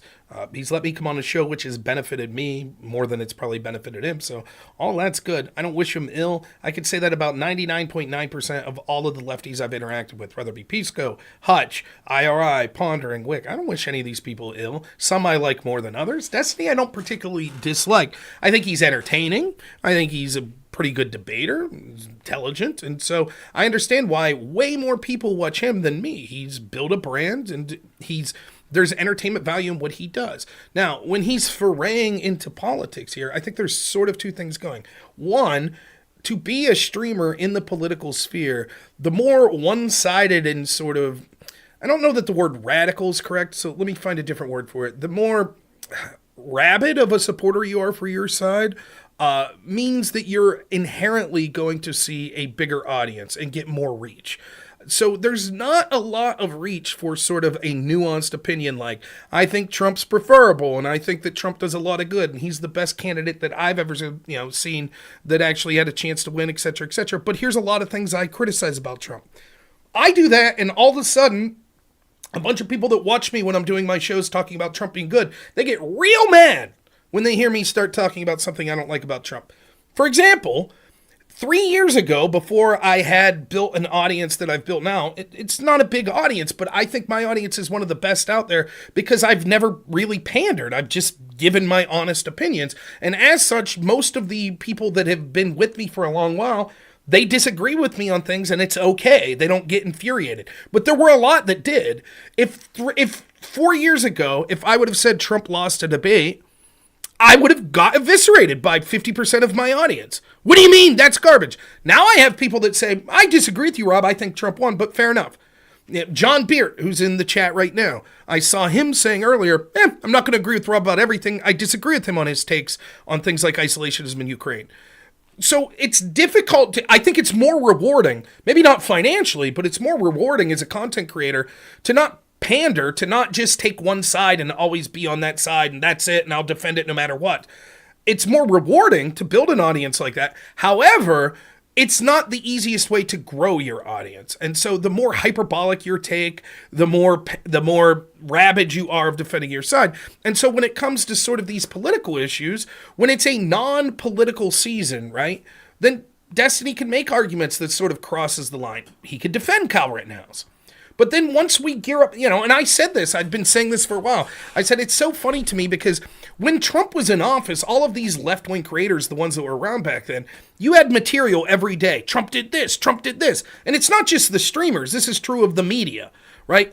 The truth is that MSNBC and CNN flourished under Trump because the people that hated them, it was like crack to tune in every day. Oh, what's Maddow going to say about Trump today? What'd Trump do with Russia today? And so they tuned in. The problem is when Biden's there, what is there really to talk about? Oh, Biden, because they don't want to talk about the failures of Joe Biden. So they're just like, And so all of a sudden, MSNBC and CNN and the people that do political media, quote unquote, they still have to talk about politics, but Destiny doesn't. So now you got a big Andrew Tate arc, right? You're talking red pill people. You're talking drama and all this stuff. And I would joke, I said, I can't wait till election season. All of a sudden, these lefties will come back to talking about politics. They didn't really care, to talk to me about things such as the Crossfire Hurricane investigation and the illegal spying on Trump's team. That was a long time ago. We really don't want to talk about that. Then we get towards election season. Now it's all politics. And they went from these positions that were sort of more nuanced and reasonable to Trump is evil Hitler. The Supreme Court has made him God Emperor. F around and find out if you go to a Trump rally and you get murdered. It's crazy opinions, but his audience is eating it up. The other thing is, Destiny is someone that truly believes, because he's gaslit himself and others have gaslit him, that Trump is this evil Hitlerian type person. And so therefore, the ends always justify the means, and you have to stop Hitler at all cost. And, that's to me the darkest thing that Destiny said in this whole thing. Yeah, making fun of Corey Competore from being killed and all that stuff, that's bad. But you could always write it off as a joke. But when Pisco asks Destiny, hey, did you want that bullet to kill Trump? And he can't answer. He's like, I don't know what I could say because of terms of service. That's dark. And that's the logical extension of when you believe that the person that you are against politically is almost uniquely evil, uniquely corrupt. And, it's difficult because I think that there's a lot of corruption that occurs in our system as well. But I also try to constantly ground myself and to remind myself and my audience, you can't advocate for violence. You can't advocate. You still have to have a heart for the people that disagree with you. You have to understand that, they're not these inhuman monsters. And so I think that Destiny's he's in this spiral now where it's take after. For me, this is what I saw occurring. That you had Joe Biden's disastrous debate performance, and then you had the assassination attempt for Trump. It's looking real bleak at that moment for Democrats. I mean, at that point, if Joe Biden wouldn't have changed out, and if the media wasn't able to control the narrative, and we started talking about how bad Joe Biden was, and they just, the assassination attempt on Trump and how powerful he looked, defiant, standing up against it, that's a bad news cycle for Democrats. And if you truly believe, this means that this guy that's like Hitler is going to win, you're going to be in a real bad place. And so Destiny I could be totally off base, but this is what I think happened. He's acting out almost like a child with the things he's saying in the aftermath of that because he's not used to losing politically because he's an institutionalist and the institutions almost always win. So he's lashing out and then he says some things and then he has some people apologize. You can't say that. And so his character is going to be, screw that. I'm going to double down. So then he doubles down and people are like, well, that's even worse what you said. What? You said if your mom was at a rally and she got shot, so be it? Then he doubles down again. And what happens is he finds out that he is the type of character that he portrays that he can't take a step back and go, okay, maybe I went too far with that. He's not going to say that in the moment. And his audience loves it. Yes, there is a portion of his audience that's like, whoa, this is too far. But he's not going to be able to apologize to him. He says, F you, get out of here then. See ya. And then he just keeps doubling down. And that's what's occurred. And it occurs in less serious ways. Like, I had a pretty good relationship as far as streaming. Destiny might have thought I had terrible takes or whatever, but I think he trusts me as someone that could come on and have a discussion with him. And I'm not talking about the things that almost everyone else that debates him is. I'm not talking about his personal life. I'm not talking about his marriage. I just don't do that. I just talk about the issues. I'll tell him if I think his argument's dog shit, but that's it. We talk about the issues. But he's now getting frustrated even when he debated me that last time. I let him control the conversation for 5 hours. Then when we get to talking about what I want, he doesn't like the fact that he's not doing as well as he wants, so he rage quits. Then he has to justify it. So he says, Rob used AI 2.5 hours ago. And that's why, so, I mean, I just think that it's a spiral. I think that it's ultimately good towards the hardcore base, but to people that maybe watch Destiny, and I think there were a lot of them, I think there were a lot of people that watched Destiny and said, I think he's entertaining, I think he's interesting, I think he's smart. I don't necessarily agree with all of his political beliefs, but he's starting to bring me more towards his side. I think a lot of those people were turned off when they saw how extreme his rhetoric became after the assassination attempt of Trump. And maybe his numbers have been buttressed by people that he has had more visibility because he's on a show like Piers Morgan, and people that are rabid Trump haters that are like, yes, good, I'm glad Destiny's saying that. So I don't know, maybe Destiny's viewership's up. That I don't know, and nor do I care. But that I suspect that's sort of what's going on. How should you deal as an audience member? That's up for each person to decide. There are people I listen to that there are often things that I disagree with them significantly on, or there are character problems with those people that I'm just like, I think this person's probably a crappy person in real life. So I just ultimately have to decide when is too much when I say I don't find value, either entertainment or information value, in listening to this anymore. And, I have no shame or no hard feelings to someone that listens to Destiny still and says, you know what, I disagree with these comments, but I'll still listen to him. I think he's good, etc., etc. That's for each individual person to decide. So I've no hard feelings about that. But I think I've heard a lot of people like you and, say that was a bridge too far for them. So my suggestion would be, you should you stop watching then. Come watch my show. Or if you want another left-wing perspective, find a left-winger that's maybe not been that radical in their comments. Maybe someone like Pisco, who I think is actually most of the time a better debater than Destiny anyways. He has his own problems, but I still, he ain't that. I got to give Pisco a thumbs up. He also was aghast at some of the rhetoric about the assassination attempt on Trump that was coming from areas of the internet. So I will give him absolute credit for that. But yeah, it's tough. And the same could happen on the other side of the ledger. There certainly, I think, were people that were, Trump supporters that in a certain period of time might start saying some very questionable stuff about the need to use violence. And I think there are people that are like, ooh, wait, what? You seemed so reasonable, 2 months ago when things seemed to be going better. But as soon as, I know I'm rambling. This is the last thing I'll say. It's a really important trait to have, to be dignified in losing. Like to not lose your head when everybody could look good when things are going their way. But if things aren't going your way and all of a sudden you become unhinged, sometimes it speaks to someone's character. And so maybe you want to, find people that you watch for entertainment or information value that have a better trait in being able to do that. So I don't know. I hope that answered your question. I know it's wordy, but I mean, it pretty much did answer my question for the most part. I guess me as a viewer for both of you guys, I just can't deal with some of the unhinged rhetoric that you hear from Destiny when it, especially with the Corey Competore stuff. Yeah. I just felt like that was just so wild for him to be somebody who touts himself as an American-loving, individual.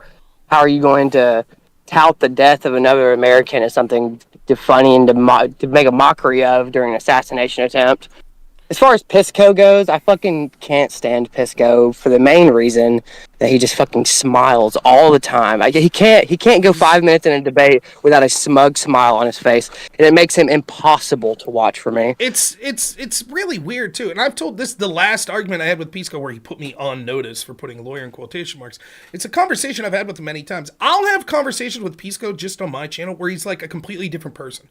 He's still advocating for his positions pretty well. He's still debating well, but he's not like a complete a-hole.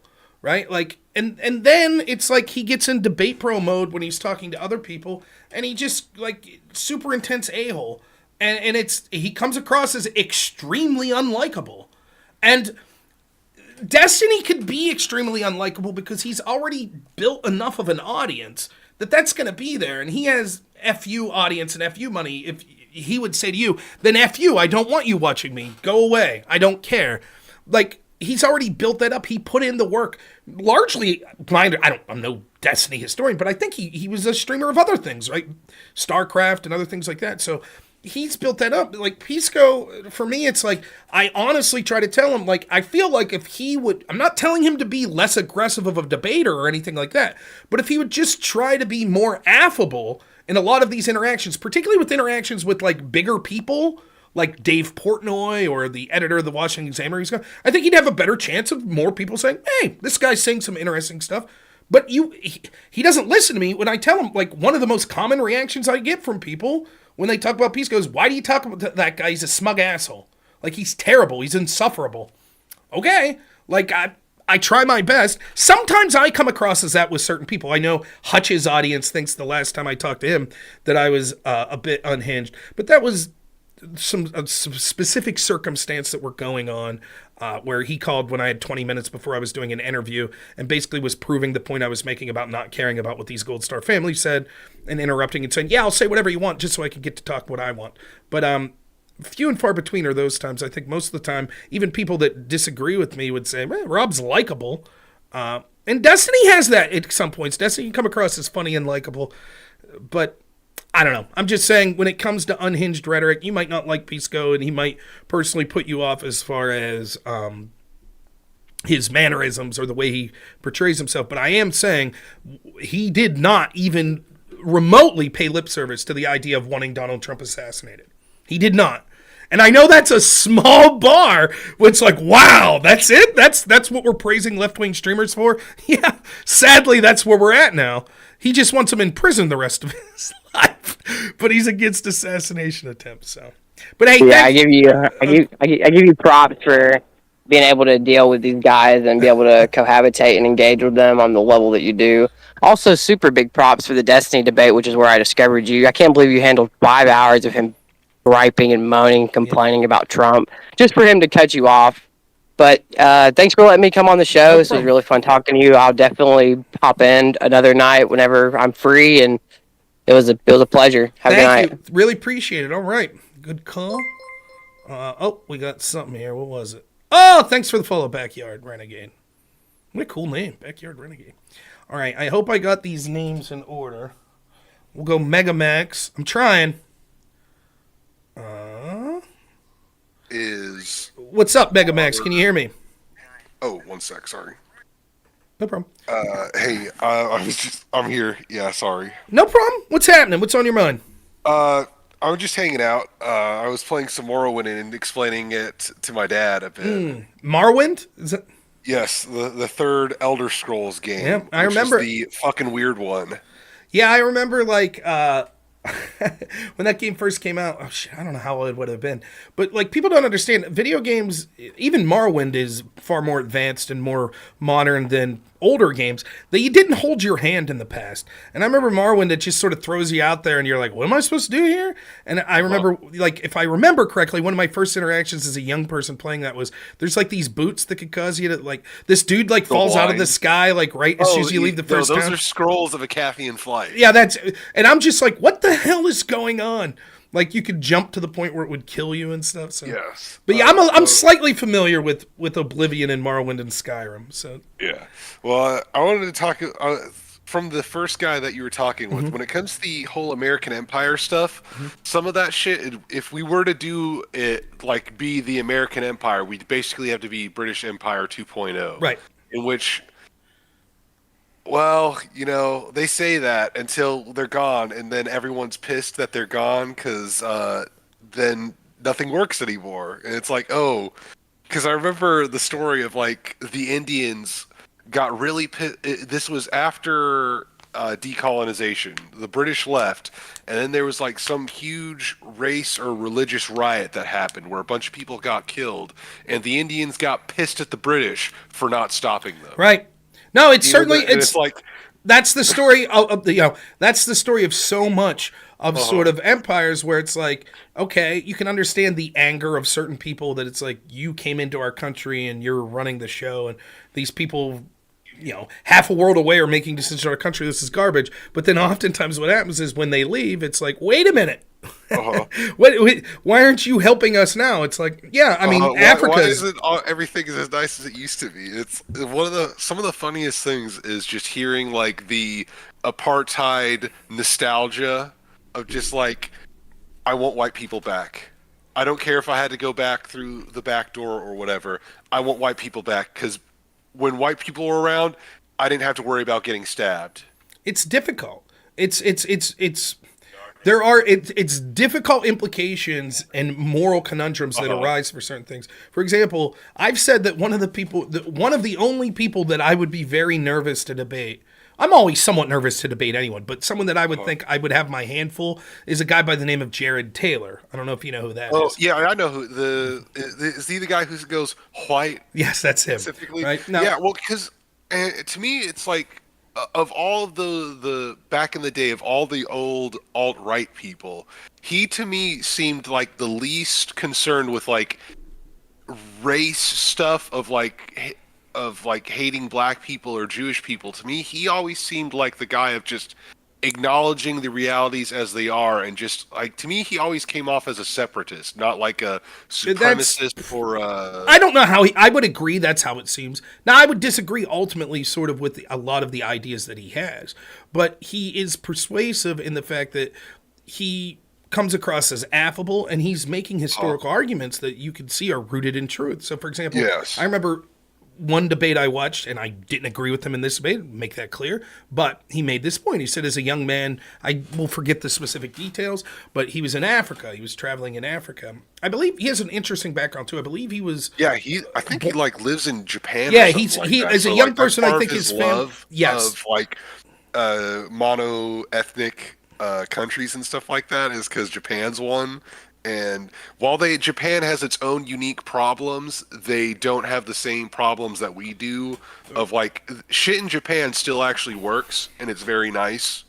Yeah, and so regardless, he talks about this situation in Africa, and he's in this one country, and it's like sort of nice, or maybe it was, I have it reversed. He was in a crappy African country, and then he walks like 5 miles into the border of the next country, and it's sort of nice. And he asks some of the locals there, and he's like, well, what's going on? Why, like, surely you have similar geographic features, resources, etc. Why is that country so poor and yours is, seems to be doing better? And they were like, we were colonized. We had Europeans here. And like, it raises an interesting question. It's like, okay, objectively, now, there might be people, I'm not claiming to be a historian here, so there might be people that's like, that's garbage and give me reasons. That could entirely be the case. But those historians would be coping, and they'd be coping very, very hard. But all I'm saying is, ask yourself this. If there was a hypothetical situation, take the real world out of it, right, where we could say that one country going into another country and basically treating them as a puppet state and being a colony of them, and that country 100 years down the road, despite the fact that they had their free will and freedom taken away, they're doing markedly better than if that country wouldn't have been colonized. Which is more moral? Now, I still will advocate against colonizing. I will. That's where I fall on that. But there are arguments, is all I'm saying. And theoretically, take a country like Afghanistan.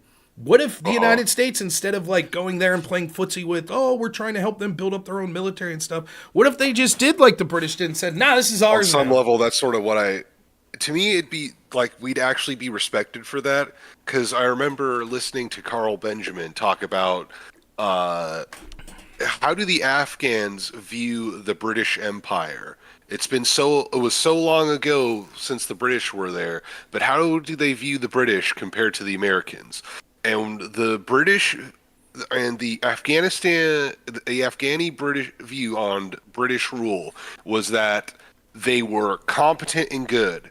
Yes, they may have been heathens who did not worship Allah, but their governance was proper and good and efficient. Whereas with American rule, they don't like us. Yeah, I We mean, were, ultimately, I'm still against corrupt, this. didn't It's a build different world anything. in the world of colonialism. It's a different world. Ultimately, I'm against the United States becoming a colonialist nation again. I can understand I'm that. clearly And, against it, but I do think there are interesting in the abstract. It's interesting to have these sort of thought experiments. well, But yeah, ultimately, I it's, think it's all like I was saying to that caller. I think it's all a moot point uh-huh. because the current leadership we have of our military would make these sorts of things impossible due to Unending, their yes. incompetence and their corruption. So It's mainly, even if they were corrupt on some level, if they were just, because I remember my one of my favorite former YouTubers, Louis Levi, was talking about it. It was just like it's one thing to be an evil American empire, but it's another thing entirely to be an evil and dumb American empire. Can we at least please, if we're going to be the evil empire, be competent at it and not yeah, I just mean that would be, but dumb? we have a mix of corruption and incompetence, right? They don't give a shit, Yeah. right? Like if you had patriotic evil people that were like, you know, yeah, we are going to defend the nation of the United States. We're patriots. We're American. Or God damn it. yeah, We'll kick everyone's ass. We'll do what we want. Theoretically, they may, even if they're doing evil stuff, they would be doing so to benefit the people of the United States. So, as a citizen of the yeah, United States, you may say, listen, it helps me. And hypothetically, in the argument we just got done talking about, these people will be better off because we will manage their country better than they would have themselves. And so, therefore, in the end, it'll be a win-win. But that's not what we have. The leadership of our country doesn't give two hoots about the average person in this country. And in addition to that, they're incompetent. And in addition to that, I don't think we live in a world where the United States is so far away the world superpower that we could just do whatever we want like we could have post World War II.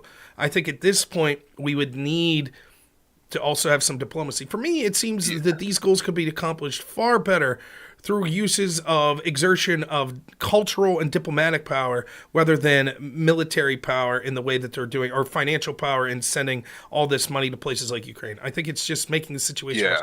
yeah. Unfortunately, I'll give you the last word here. I do have three more people to get on, and Yeah, and there's that one guy who's you were talking to for an hour. I know. But in my defense, there was no one in the queue when I was Yeah, talking no, to him. I was there for a little bit, but then I I had did, to yeah, and then I saw bow you out because to eat dinner and stuff. But it's play Marlin. it's that too. But it's just because when he was talking about it, it's just with Ukraine, the whole thing of well, Max, we're gonna bleed Russia out. This is gonna be their Vietnam all over again, and it's just like, to what point?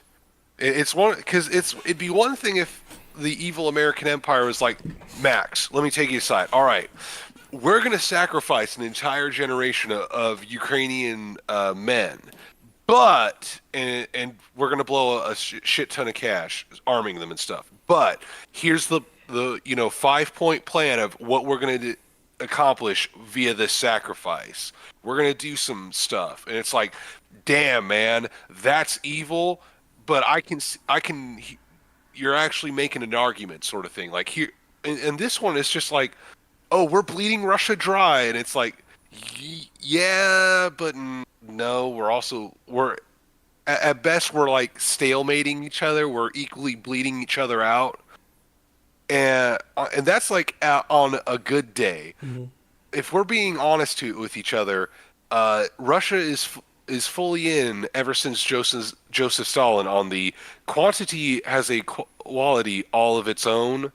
They're fine throwing men to this meat grinder because at the end of the day they still have the technically positive KD ratio of, yeah, I might lose 2 guys for every 1 Ukrainian, but I have a shit ton more Russians than the Ukrainian guy.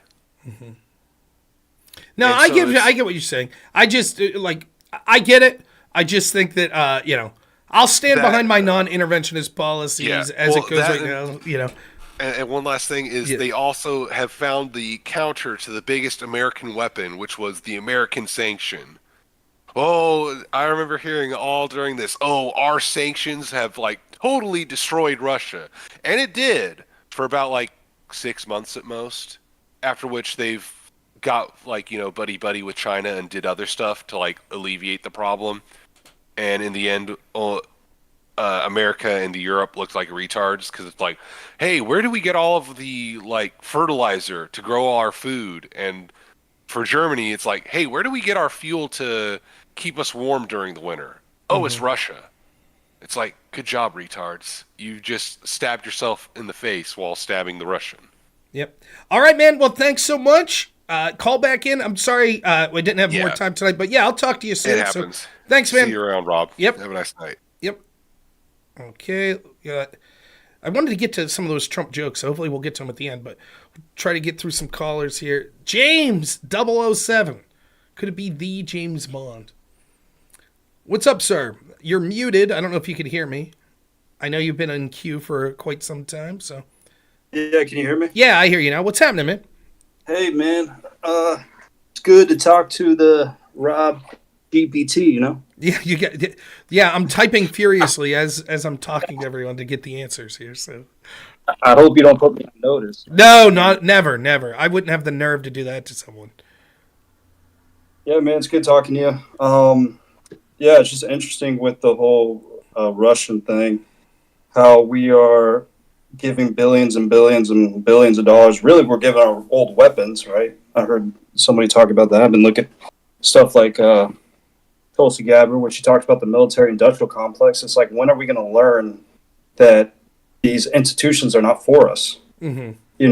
Look at the CIA, where the Bush administration needed some type of excuse to evade Iraq. And we were in Iraq for, like 20 years? Yeah. Well, I think we were over 20 years. Like with the first Gulf invasion going into the second. Yeah, the first Gulf was like, what, 91, 92? Yeah. And then obviously then years later we'd go back in like 2005-ish back then. But yeah, that was... Yeah, I don't know what to say. It's an argument that I have quite frequently. Sorry, you broke up there? Oh, yeah, I was just saying, I don't know what to say anything more on the subject. I'm still talking, so there might be a problem with your headset, but I haven't changed anything on my end. Can you hear me? Hello? Yeah, I'm talking. There might be a problem with your headset. Can you hear me, Rob? I can hear you, but we're going to have to move you into the waiting room. Can you hear me? Last chance? Yeah, I can hear you now. Okay. Sorry. Yeah, I didn't stop. Something must have happened with your headset or your speakers. So yeah, I don't know what more there is to say for me on this other than I think that I'm willing and have had the debate many, many, many times that I think the people that are running these institutions don't really have the interest of the American people best at heart, nor the interest of the countries that they're intervening on the behalf of. I think that it is used to enrich those people, to siphon out the wealth of other countries and the wealth of the people of the United States, and it's to the detriment of both of those groups of people. This is a separate argument than whether or not, hypothetically, if we had competent, benevolent people running the show, should we have this sort of interventionist policy, which I would still say probably not. But that's where I've been on this argument for years. Yeah. Well, I'd be curious to, think about what your thoughts are, how, Trump wants to go about and stopping the Russian invasion with Ukraine. And I think what he's probably going to do is he's obviously going to stop funding Ukraine. Yeah, I think that's what we're doing. Well, there's a we're question. Funding the war. We're funding the war, which is allowing this institutional military-industrial complex to keep making weapons, and they keep making weapons, and then they're making billions, like you said. Yeah. So we have to stop funding the war first of all, and then what's going to happen inevitably is Putin is going to get a piece of Ukraine, and people hate that. But this is how society works. We're never going to be able to get rid of wars. It's always going to be people that are powerful that are going to take land. And that's probably what's going to happen. He's going to get a nice little the problem, like, I generally agree. I think that probably, I don't know what Trump will do. What should be done is that we should have, if you could roll back the clock, it should have never been a situation where the United States and, I know there was reporting that the UK, that in particular, who was it? I can't remember. Is it the guy with the crazy hair? Why can't I think of his name now? But that they basically There's a lot of those in Ukraine. basically sabotaged any peace efforts when there were original peace talks that were going on years ago. Those should have been what was facilitated in the first place. And unfortunately, the way this Boris Johnson, that's it. Unfortunately, the way this goes is the country that is dealing from a position of strength probably wins a little more in the negotiations. This is similar with Israel and Palestine, by the way, right? Right. The idea, regardless, I don't think the United States should be involved in the Israel-Palestine conflict, but the difference here is as follows. In the situation with Ukraine, Ukraine is invaded. They are the weaker country. That means Russia's in a bargaining position of strength if you end up to the negotiating table. Theoretically, Palestine attacks on October 7th Israel. Israel's the stronger nation. And so they're not just going to say, oh, we have an incentive to sit down to the negotiating table right now. They're going to get their pound of flesh. They're going to say, oh, no, if the gloves are off, they're off. We're going to beat you until you, from a position of weakness, come to the bargaining table. We're not going to let you attack us and then say, oh, well, let's negotiate. That's not how this will work. And it's unfair that that's sort of how the world works, that to some degree might makes right or might gives you a benefit, but that's the real world. And so I think you're largely correct. What needs to happen is the United States, and hopefully if Trump would win, he would sit down with Zelensky and he would say, listen, we can't fund this anymore. So you need to come up with a negotiation strategy. That's what needs to happen. And we're willing to help facilitate that negotiation, but you're going to have to come to the table because we can't perpetually fund this anymore. And so you're going to have to come to that realization unless you're able to procure funding from other sources and you want to continue this conflict, but we're not going to do it anymore. And I think that clearly will drive Ukraine to the negotiating table. And I think that Putin is going to want certain areas of Ukraine like Crimea, and he's going to want assurances that the rest of Ukraine is not allowed to join NATO. And he may want assurances that sort of the United States and NATO countries don't have military bases or military personnel in what's going to be left of Ukraine. And I know that's not ideal for the people of Ukraine. I understand that. And what if it was my country? Would I think differently? Maybe, but I might already be dead because I was fighting. I don't know. But that's likely to be the situation that results in the least amount of lives lost and the best situation. Which is already too much. Of course it is. Of course it is. It's just way too much. You got these buildings that are just block-long building, like 4 blocks, that apartment buildings would be hit by missiles. And we are conducting this war. Like, this war is happening because we're supplying. Right. And or trying to be like, well, we need to be humanitarian or whatever and stop it. But we are giving Ukraine the means to continue this war. And it's a very dangerous game because regardless of what you think of the competency of Russia's military, and I think I myself was surprised that they weren't more effective originally against Ukraine. Maybe they hadn't had a serious conflict in many years, and so maybe their military started to become complacent and the leadership wasn't competent, etc. I don't know. Plus, warfare is being fought differently now. You see so much of it fought with drones, things of that nature. But I think it was surprising to me how much they struggled initially. I do think that. But ultimately, it's became a war of contrition, and even if Ukraine's taking out 5 Russians to every Ukrainian or 10, how long can Ukraine keep it up? How many people will be left in Ukraine? And so, unfortunately, I think that you could trace back to meddling from the United States in the region. I'm not saying it's the sole reason. Maybe Russia would have invaded regardless of what the United States ever did or what NATO ever did. But I think there is room to say that those decisions that were made by the United States interfering in the first place, particularly with, the ousting of Yanukovych, any role that the United States may have had in getting the replacement Poroshenko put in, the U.S. involvement in sort of funding the government of Ukraine under Poroshenko to be allies with Obama, et cetera, I think this exacerbated the situation. And so the best possible situation at this point is to try to have as peaceful a resolution as possible. And, I agree with you 100%. I mean, I think you see this all over the place. How are we funding Israel and Palestine? Yeah. We're funding both sides of that conflict. And at some point, you just have to say, for me, the best contradiction that I see, and I still have not heard a compelling answer to this, we are in a military alliance of NATO, which we are honor-bound to treat an attack on one as an attack on all, which would mean that if any NATO country would be invaded, we are treaty-bound to be at war with the country that invaded. One of our allies is the nation of Turkey. Now, we're told that we have to perpetually remain in Syria because if we don't, our allies in Syria, the Kurdish people, will have genocide committed against them by our NATO allies, the Turks, who, by the way, we station nuclear weapons in Turkey. So we are admitting... Sounds like a wonderful deal. Right, we're admitting the official narrative from the United States is we are in a military alliance with genocidal monsters who want to butcher the Kurdish people for no reason. And we've stationed nuclear weapons with those genocidal monsters. And so therefore, we have to violate another country, Syria's sovereignty, perpetually. We can't leave, because if we ever leave, then our ally, the Turks, will wipe out our ally, the Kurds. Now, how you could look at that foreign policy and say, how does this remotely make sense? Something's gone horribly awry here. Just run by morons. Well, it's because the stated agenda is that because you're not being told the truth. This wasn't about, we're just there to fight ISIS and it's a noble thing.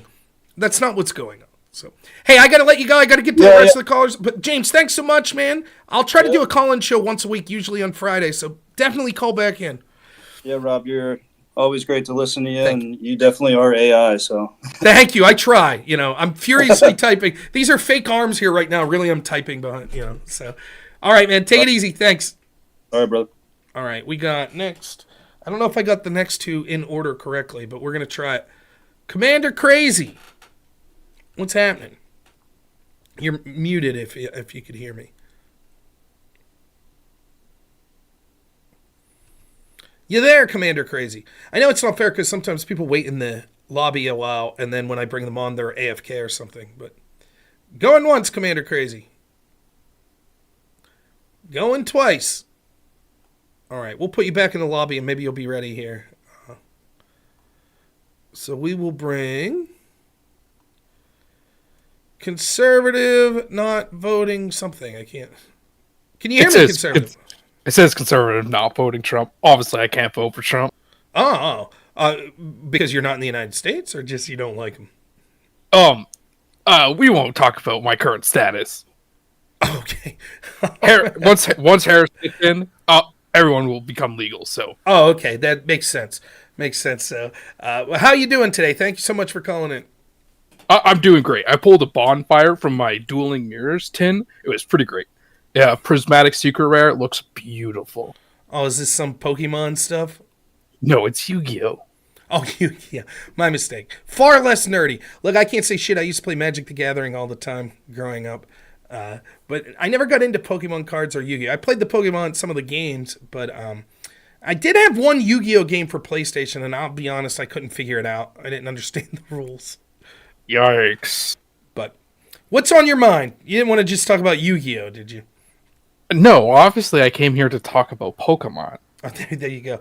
I will say the Yu-Gi-Oh people, though, like, have you ever seen the videos of the people that are like super over the top, like the anime? Like, I'll now play this trap card. Like, I always found that funny when I see those videos. Hell yeah. But hell yeah, of course. And that's how, if I had anyone around to play with, that's how I would play. Well, you got FaceTime and Discord. You can't play with people online? No. Okay. No. How I would... No. All right. What'd you really want to talk about? What did I really want to talk about? Oh, no. Nothing.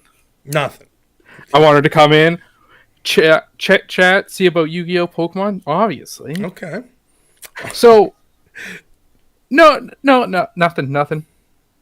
I was sitting there thinking in chat. No, I just want to say, like, I really like the channel. Just give some words of encouragement. I had a great day at work. What do you do? What's your line of work? You don't have to tell me specifically what you do. I manage a business. Ninja? A Fortune 500. Oh. And A Fortune 500 business. I manage one. Oh, okay. I thought you said I'm in the ninja business. I was like, holy shit. No. I had a good day at work. They didn't hear me at all. Yeah. Fortune, good for you, man. I'm glad you had a good day at work. I also am having a good week at work. I do home health care. We have state auditors that come in every year, and so this was the week that the state auditors came in, and we did very good.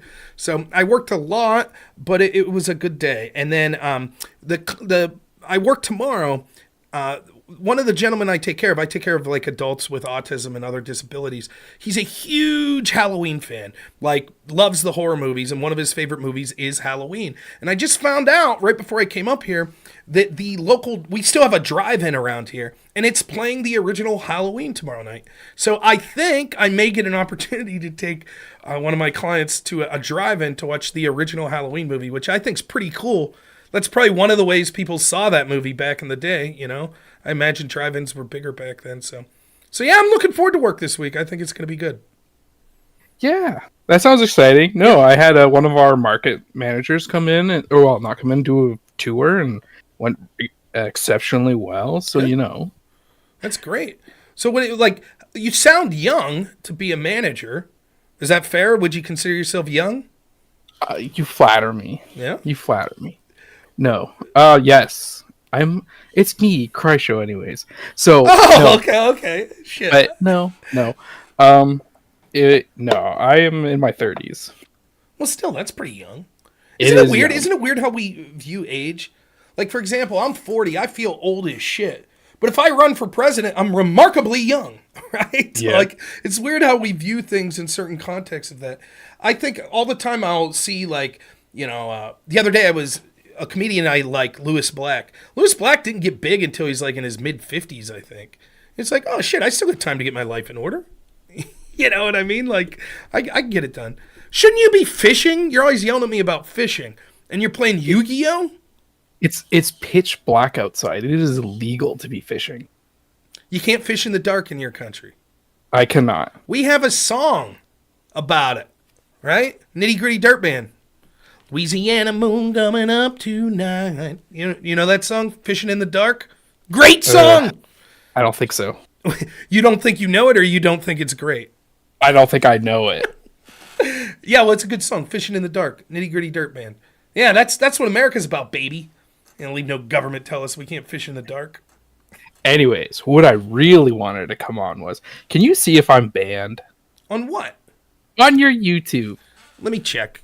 Because I can't super chat or anything, and I'm not giving Twitch anything. Yeah, screw Twitch. I don't know how to check, but I'm going to try here. I think you've asked me before, and I totally forget. Here's the thing with me. 95% of the time that I end my show, I'm like done. Like that's it. I'm not checking things. So how would I do this? Can anyone help me? All right. I got to be careful here. All right, where do I go here to see who's banned and not? You see what I've pulled up here? I don't want to give away any passwords or anything, but hacking your account? Yeah. Is this all an elaborate ruse? Are you some DGGer to get like my information here? But I don't even know where to begin clicking to see who's banned. I certainly know I didn't ban you. That I know. I don't know if it was done on accident. Community moderation. There we go. Moderators. Okay. Approved users. Hidden users. That's what I would be looking at. Okay. Well, there's a lot. Not that many, actually. You know what? I'm going to end up just doing a unban everyone day. That's what I'm going to do.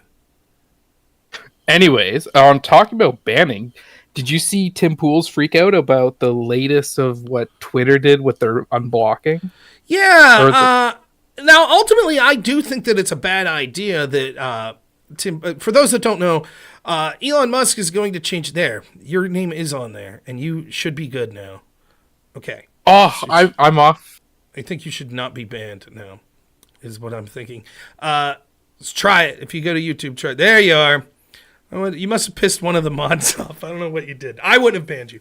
Nonetheless, Yes, Elon Musk and X is now the block feature will mean that someone you've blocked can still read your messages. They just can't interact with it. So formerly, you could block someone, which means they can't see your messages, or you could mute them, which means they can still see your messages, but nothing shows up unless you click on it when they respond or when they type anything. Musk is now changing it to when you block someone, they can still see, but they can't respond to you. And the argument of why that's a bad idea, and I think it's the argument Tim Pool's making, is because let's say someone's stalking you and you don't want them to see or respond to your stuff anymore. If they could now see your stuff, it still keeps that stalking fresh in their head. Whereas if they never see that you're posting anything, they probably move on. And Tim Pool is someone who gets swatted all the time and who's had a bunch of death threats, etc. He's like, okay, well then if you're going to make it so the people that I blocked that I think are unhinged lunatics can now see all of my stuff so they know when I'm saying stuff, etc., then I'm just, I'm out. I'm going to treat it like Instagram and don't put anything. I think that Tim Pool's overreacting to this, but I agree in principle that I don't understand why Elon's making this change. I do. I'm sure it has to do with ad revenue. But, yeah, I don't know. I think it's an overreaction on Tim's part. Yeah, it's definitely an overreaction. I think the us plebs definitely benefit from this. Well, I mean, I do like... most people have an alt account anyways, right? I don't. So... like for me, I can like now view people because like I've been on block lists before. I think everybody's been on a block list. Yeah, especially my alt account is not really an alt account. I'll just like I'm only ever interested. Let's say I'm arguing with someone and then they block me. I'll tell my wife like, "Hey, can you go on this thread and see what this a-hole said?" So that's how I'm able to see. But I'm never trying to see that person's tweets again. You know what I mean? Like, I wonder what they're up to now. It's just in the context of they're going back and forth with me, and then all of a sudden it says blocked comment. I'm like, what the hell? I wonder what they said there. But how do you think it benefits, like, the average person? Well, they don't have to have these alt accounts and stuff like that. Like, you've never watched, like, a stream or something, and this person's, like, going through these tweets, and like, oh, I wanted to see this person's tweet. Oh, I'm blocked. Now I have to open it up in incognito or open it up in a third-party website. And now, like, for like us plebs, we don't have to go through that. Like, I don't know, like the Twitter alternative I was using was not like yeah, I mean, you're probably right for ease of use for the average person. So like if you're not a streamer or if you're not a big account on X, yeah, there's not much downside. But if you're getting swatted 17 times a year, it's a little different, right? So, I could see the concern of, like, I would like the people... Let's say someone sends me a threat. It's like, I know where you live. I'll see you soon. They send me that threat on X, and I'm like, block. Do I want that person to be able to see my post every day? Even if they can't respond directly to me there? Probably not. But ultimately... my level of concern of this is like on a scale of 1 to 10, like a 0.2. I just don't really care. And that's why I think Tim's way overreacting to it. In particular, I could be wrong. I'm just taking a shot in the dark here. My guess is Tim Pool probably makes a reasonable amount of money on X. Right? I would guess he's monetized. So you're really going to throw that away just because block people can now see? I don't know. Doesn't make sense to me. Ultimately, it seems like Elon's changing this. I don't see why. I don't really see the benefit. I think that there's slightly more bad than good, but I hardly care, if I'm totally honest. But I got to let you go here. We got one more caller. I want to play this Trump clip, and I would like... My wife's not feeling the best today, so I want to be downstairs by 9:30, so... All right. Take care. You're unbanned, though. Now you're obligated to send me a super chat or donate money, though. Seeing as how that was how you convinced me to... No, I'm just joking, man. I just tried, and it literally said insufficient funds. I checked my bank. I'm like, huh? I agree. But Louis C.K. has a joke about that. He's like, I agree. My funds are grossly insufficient. If they are. So, all right, man. Thanks so much. We'll talk to you soon. Take care. Yep. Bye. All right. One more. Commander Crazy Eyes. Commander, are you there? There you go. Hey. I heard you briefly. What's happening, man? Not much. Last time, for some reason, the Discord app on my phone just pooped out and it would not let me unmute even though I was jamming it like crazy. I figured one of two possibilities. Either you're waiting so long that you had to go do something and you would be back, or something like that was going on. So I figured I'd just bring you up next then. So glad it's working now. It's Friday evening. The only thing I was doing was playing some Metroid Zero Mission on my Switch. So see, I have a Switch. My son's now 3 years old, and he's got to the point where he started to get a little interested in some like video games. So the ones that I found that he likes are Mario Kart on the Switch, which is nice because it's got a mode where it'll basically auto accelerate and keep you on the road going the right direction. So it helps him out a lot. And then I got this old Sega game pack, like it was on the Switch store, and so it's got games like Sonic the Hedgehog and stuff like that. One game that's really worked out well for us is Sonic the Hedgehog 2, because in Sonic 2, the first Tails action. Yeah, the first player could play as Sonic, but the second person could play as Tails, and you can't die as Tails. Like, you could fall, and it'll just bring you back up on the screen. So it's nice because I could go through the level, and he could help me out, and most games like that aren't like that, where it's like if he dies, his character dies, and that's it. So I was an only child when I had a Sega Genesis when I was a kid, and so I would have two controllers, and I'd desperately be trying to play Tails and Sonic at the same time. Did not work all that good, right? But well, I would do something similar because in certain boss fights, if you just hide in the corner as Sonic, then you could control Tails, and Tails can't die, so you could just hit him with impunity. So it made the game way easier. If you had a competent friend, it was obviously way easier. But yeah, I too dabbled in the two-control method at one point. So yeah, thanks for taking my call. I don't know if you remember my old username. It was Canistius. I called a couple times. But, yeah, I remember that. So, I guess I had kind of two questions. I think that you and I probably agree a lot more on the foreign or like the international relations stuff. I think that we way overextend ourselves, and like I love Roman history, and there was this one point where there's an emperor named Trajan, and he was like such a badass emperor that everyone called him Augustus 2.0, and he conquered Mesopotamia. So from the Persians, and it was the first time that had ever been done. And then his successor, Hadrian, the guy who built the wall in Scotland, he said, yeah, no fucking way. We're definitely not going to keep Mesopotamia because there's no way to defend this. And he gave it back, basically. Well, I was even going to make that point to the caller. Like, at some point, of course, the historical great empires are great for a reason. But what happened eventually? Right? Like, at some point, there is overextension. And you have to ask yourself, like, if you have a cohesive national population and that things are going really well back home, that makes the prospect of an empire more doable. Is that where we're at in our country? I don't think we're anywhere close to. I mean, the idea you would instantly have 50%, if not more, of your country upgassed at the idea that, like, hey, we're bringing back colonialism. We're going to bring back empires.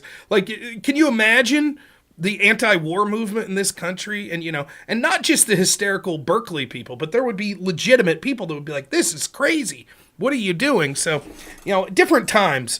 I think it was easier to get the average Roman on board than it would be at this point to have a similar situation in the United States.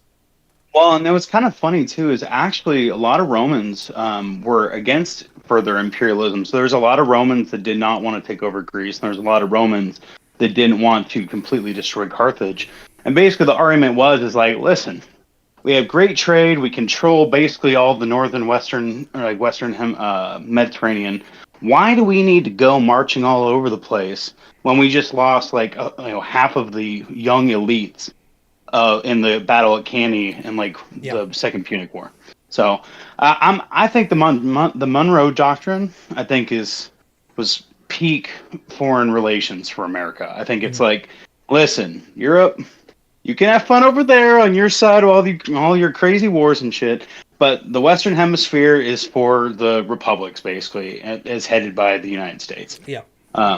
It just seems to make a lot more sense. But I agree. I think, and again, I do go back to my central point would be, even if hypothetically you could make the argument for U.S. empire or interventionism, do you really trust these people that's running the show right now? Just take a look. Holy shit. Wow. Chrisco. donated 50 memberships. Thanks so much, man. That is way beyond generous. Thank you so much, man. I'm glad I unbanned you. Chrisco, honestly, I know you told me once about being banned. I really apologize. I forgot to check into it. I certainly didn't ban you, but thank you so much. And also, Super Chat John Rock for $2. Thanks so much. Let's share this episode. Send a PayPal or Super Chat. Thank you.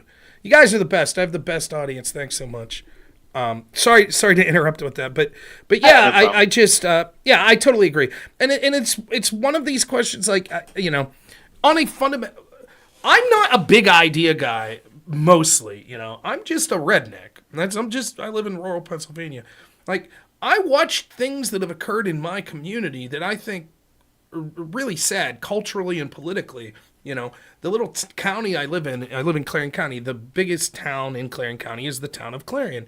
The number one job there was a glass plant. It closed. My dad worked at a window plant there. It closed. Now the number one place of employment's Clarion University, where I went to school. It's going to be closed within 20 years. Like, enrollment's way down. It's just not sustainable. What's going to happen to this town? And we're talking about empire? We're funding Israel, Palestine. We're sending billions to Ukraine. Actually, I think that those two things were legs. One of the things, so like I used to watch Destiny more before I think he fried his brain.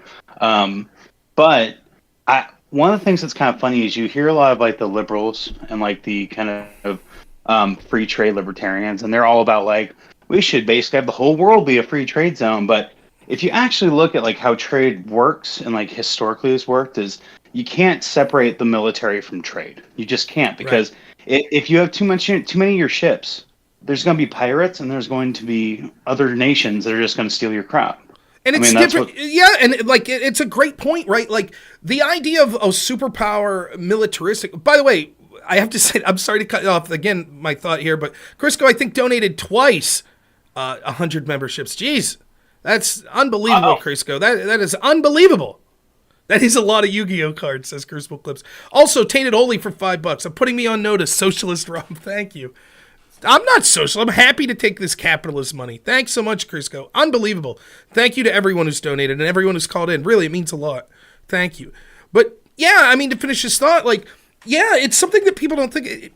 Like, the idea, again, I don't have this like great military mind or anything, but like, think about the idea of the tank. So I remember hearing, like, back during the first Gulf War, I think our tanks were, maybe you know this, were they called Abrams tanks, I think was the name of the tank that we had. And apparently they were so overwhelmingly powerful compared to sort of the Iraqi tanks that it was a joke. Like, they basically couldn't be pierced by the Iraqi tanks, and they could shoot from, way further out. And it was just like, it wasn't like you would imagine like in World War II, where tank combat was like, oh my goodness, this is super intense. It was just basically a joke. And now it's like you look at tanks and they're all but unusable because they could be defeated by a guy with a drone. And so when you look at sort of the way that warfare evolves, you have to ask yourself questions when it comes to being like an empire in the traditional ways that we would have looked at it.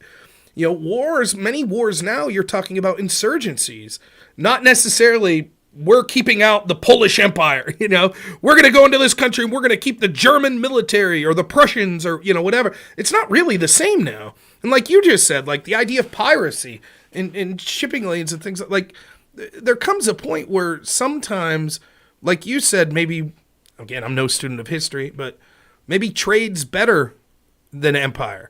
Maybe you say, you know what? We already have so much influence. We already have so much economic viability. We're controlling markets so well. Do we really need? We really need to be the world police? And I think that's a fundamental criticism that Trump had, where it's like, if that's going to be the case and we have an alliance like NATO, why aren't those countries paying their fair share? Why is it just us? Why is it just the United States?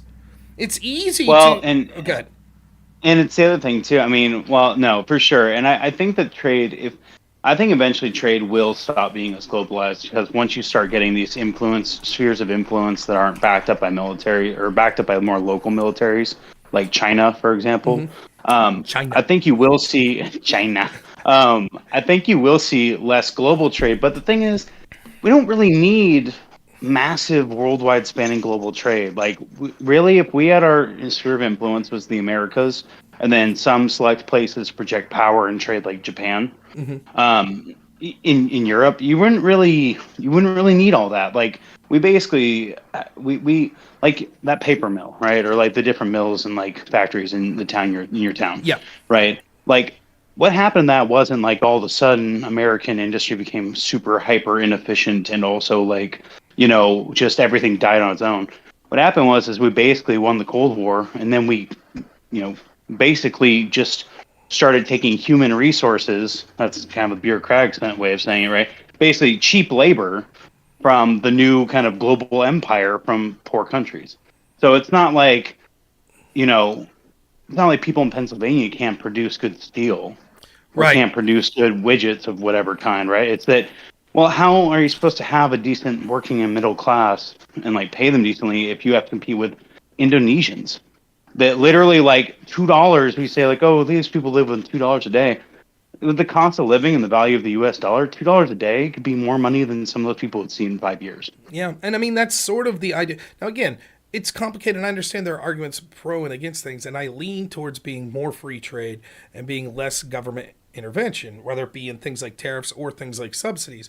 But the argument for tariffs, everyone's just, oh, it's going to cost money. American companies have to pay tariffs, you know, pay these fees when they're importing products. So if you're a company making widgets and you need, you know, resources for your widgets, now you have to pay more when you're importing those resources, blah, blah, blah. But the counter argument to that's, yeah, but it also encourages more of that sort of creation of those resources here in America.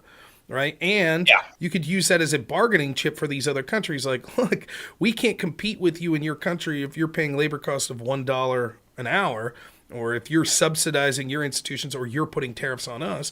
So we're going to tariff you until you make good on ensuring that we have access to your market as well, whether that be through lifting tariffs, lifting subsidies, or, you know, ensuring that there's wages paid that are commensurate, that we'll be able to compete in that sort of manner. So, Chrisco, another 20 memberships. Thank you so much, man. Unbelievable. That is really great. Grateful you unbanned him, I guess. Yeah. No, Chrisco knows. What happens? First off, I love my moderators. I think they do yeoman's work, because one of the things that happens on this space, particularly if you're someone like me that's going into these left-wing areas where there's some radical audience members of some of these people, is they'll be straight up like people trying to get me banned for terms of service for things they're saying in the chat. So my moderators do a really good job, and I try to tell them to have a very light hand. Basically, I don't want many people banned. I myself will mute people, but that's different than banning, because when I mute someone, it's just I'm not distracted by what they're saying, but they could still chat and the rest of the people can see it. So I don't know how Chrisco got banned, but I know it wasn't me. It could have been an accident, or it could have been he was chirping at something that a particular moderator didn't like. But if any of you ever feel that you've been unjustly banned or anything, and I used to routinely unban everyone, so I'll probably do that again. Now, it's a shame because there's a couple people that I shouldn't unban, but I won't remember their names. Because there'd be people straight up like putting threats and stuff and then taking pictures of it and then submitting it to YouTube. Like, look what's happening in this guy's chat.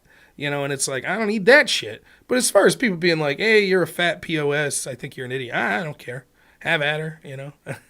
Well, and the other thing too is there's the national security part that people forget about. But like one of the few things that I actually like that Joe Biden did is the CHIPS Act. Now, I don't know if he's going to screw it up, which possibly could potentially be the case, right? It could be just a kind of a big old waste of money at the end, but at least like the policy of, well, Taiwan, and you know what? God bless them. They are,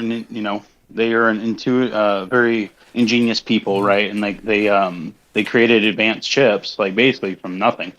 So, but that being said, is it really wise to have like 75% of our advanced chips for everything coming from a foreign country that's right offshore of like our biggest rival? Right. Yeah, and like same thing with steel. Same thing with, luckily we're pretty good on energy for the most part, but like when you export a lot of your major industries, including some really big security ones offshores, it's kind of like, well, yeah, you're making it marginally cheaper and you're making all the international corporations happy, but is it really good for like your country? Right. Yeah, it's so like it's very complicated, these sort of things, right? Like, I understand there's effective arguments on both sides of it, but it's amazing to me how oversimplified people try to make it, right? Where it's like, it's just always wrong. Like, and I understand like a libertarian perspective that would always be like free trade always, tariffs always wrong, subsidies always wrong. And again, my default is closer to that side. But you do have to ask yourself these geopolitical questions. And, in a world, obviously, I think a world of complete and open free trade is best if everyone's playing by the same rules, right? But they never will. That's right, the thing. right. So what do you do if China's just like, we're going to put 1,000% tariffs on all U.S. goods? Does the principle say that the United States has to say, well, we won't tariff your goods. We'll continue. Free trade means you continue to do whatever you want with us. At some point. Go ahead. And that's what happened with. Actually, it's interesting because I used to be a leftist in my younger days, but one of the things that happened is that China had basically stolen a bunch of intellectual property around solar panels, and then after they successfully recreated them, they basically took what were German solar panels and then manufactured them at like half the cost, and then flooded the EU market through World Trade Organization rules, and basically somewhat destroyed European solar markets, which they basically had to end up putting up protections or trying to, just because China basically destroyed them. And once again, it's not like the Germans aren't efficient. They are. They're very efficient engineers, but I mean, if China can they have the rare earth minerals that they need, they have a huge labor base, they can basically their strategy is kind of like what Amazon did, right? Where they just kind of flood it a somewhat loss until they can destroy opponents in the market. Yeah. That's awesome. Well, hey, I'm going to let you go. I want to try to get out of here by 9:30, and I want to play a couple of these Trump jokes. But thanks so much. Please call back in. I'll probably be doing it next Friday as well. Sounds good. Have a good one, Rob. Thank you. Yep, it's nice talking to you again. Thanks so much. Great. Thank you again, Chrisco. It's incredible, the donations. It really is. Really means a lot. Thank you to everyone who donates and supports me in any way. I'm going to play, before I leave here, I would be remiss if I didn't play some of these Trump jokes.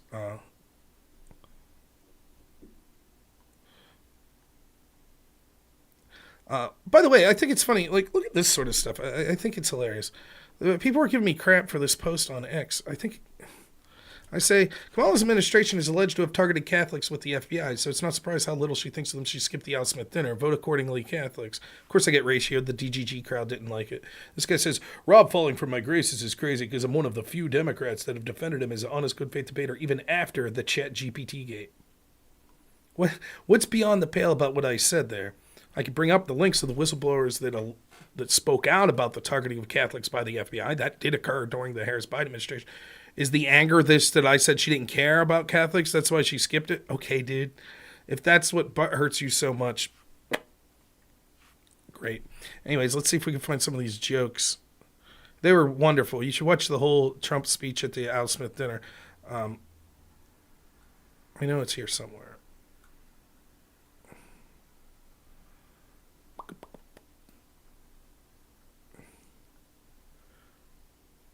By the way, is Pisco streaming tonight? Jack Smith interfered in the election again and got his appendix for his January 6th case released. Any bombshells? Haven't heard anything. Must be waiting for next week to repeat the same thing they've been repeating for 4 years. All right, here we go. Now, I think humor is very important. Now, let's be clear here. I don't think Trump wrote all of his own jokes, obviously. This is just a select that Viva Frey put up 5 minutes. But the reason Kamala Harris didn't show up to this is because she's not sociable, and she couldn't even pull off reading other people's jokes in a sociable way. Trump's timing is impeccable. He is truly a showman. He is, and it comes across. And to be able to joke, like, even in the most dire of situations, even in the most dire of political environments, you got to have a sense of humor. You'll just go crazy. And it really humanizes Trump. I think that the people that all they hear nonstop is in their little bubble that Trump's literally Hitler, it really does mean that they don't know how to process when they see Chuck Schumer putting his hand on Trump's back. Hey, what's up, buddy? When they see Trump up there joking around and stuff. And to me, I think that even though you would say in an ideal situation, people aren't voting based on these sort of personal things and characteristics, the truth is that's how people are. Character matters. If character didn't matter, if the characters didn't matter, Trump would win in a landslide. If the election was just about the record of Joe Biden versus the record of Donald Trump, Overwhelmingly, people say I was better off under Trump. The problem is that people say that the foibles and character flaws of Trump are reason to not prefer him, even if the situation was better under him, or that they're fearful because of those character flaws that he'll do heinous things when he's elected again. So these sorts of things, being funny and making these jokes, are great. The other thing is, it's objectively funny what he's saying. It really is. And to see so many people on the left, including Kamala Harris's team, they were like, these were offensive and blah, blah, blah. They don't have a sense of humor. They don't. They just don't have a sense of humor. And I think people are getting tired of it. Like, again, I started off the show talking about Jim Gaffigan, someone, as far as I know, still not a Trump fan. And yet he's able to lampoon Kamala Harris. Particularly because she wasn't there. Harris didn't show up because she thinks that being associated with Catholics could harm her with the LGBT people in some way, I would guess. That's just speculation on my part.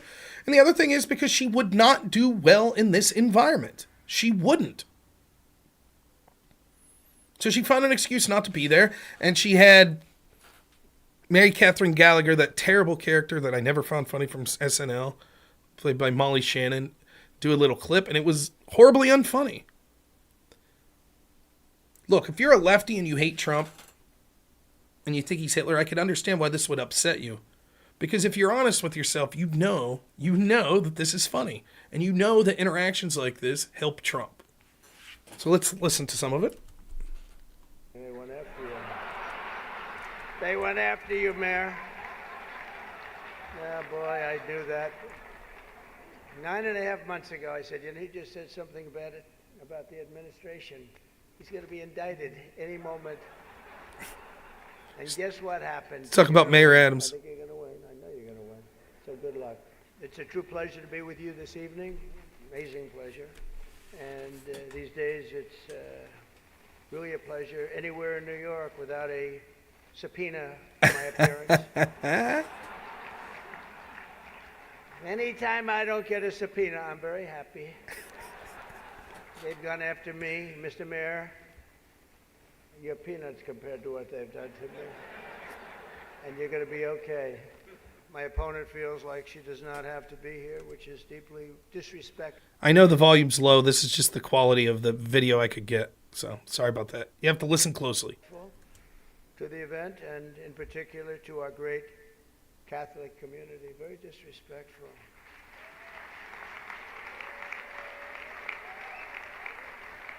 The last Democrat not to attend this important event was Walter Mondale, and it did not go very well for him. He lost 49 states and he won one, Minnesota. Catholic Church, you're helping the poor, educating children, and supporting the vulnerable. But if you really wanted Vice President Harris to accept your invitation, I guess you should have told her the funds were going to bail out the looters and rioters in Minneapolis, and she would have been here, guaranteed she would have been here. Guaranteed. She would have been okay. She would have been okay with that. All polls are indicating I'm leading big with the Catholic vote, as I should be, But I don't think Kamala has given up yet. She hasn't. Instead of attending tonight, she's in Michigan receiving communion from Gretchen Whitmer. Dark horse for one of the best. Look at Jim Gaffigan laughing there. If you didn't hear what he said,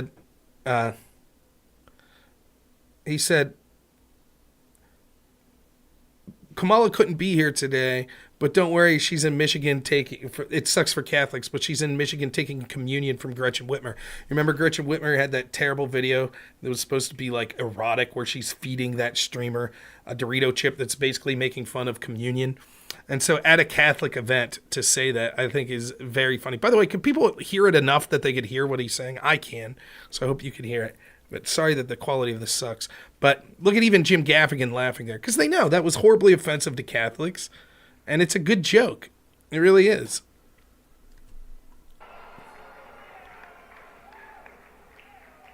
That's not a pretty sight.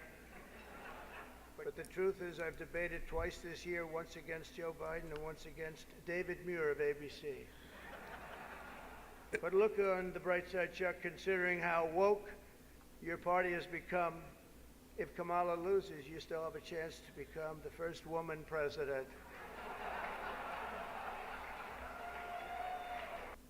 That's a great joke. He said, look at Chuck.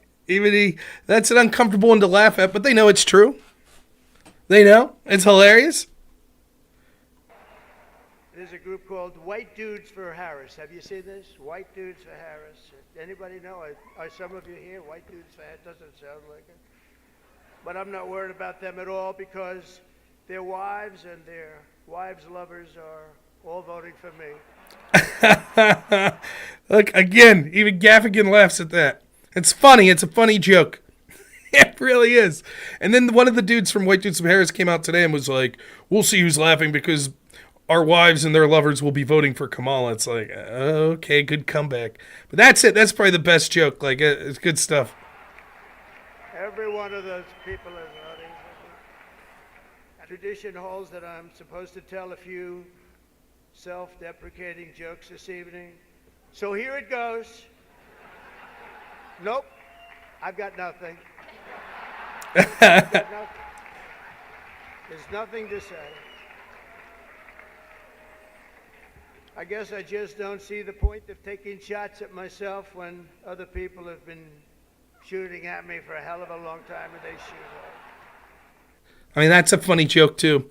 The man just had one assassinated bullet graze him in the ear and another assassination attempt. That's a pretty funny joke. Why take shots at myself when other people are doing it? Pretty funny.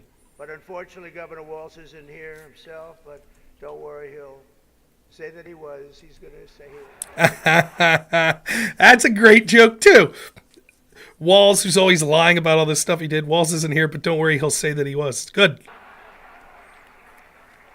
I used to think the Democrats were crazy for saying that men have periods, but then I met Tim Walz.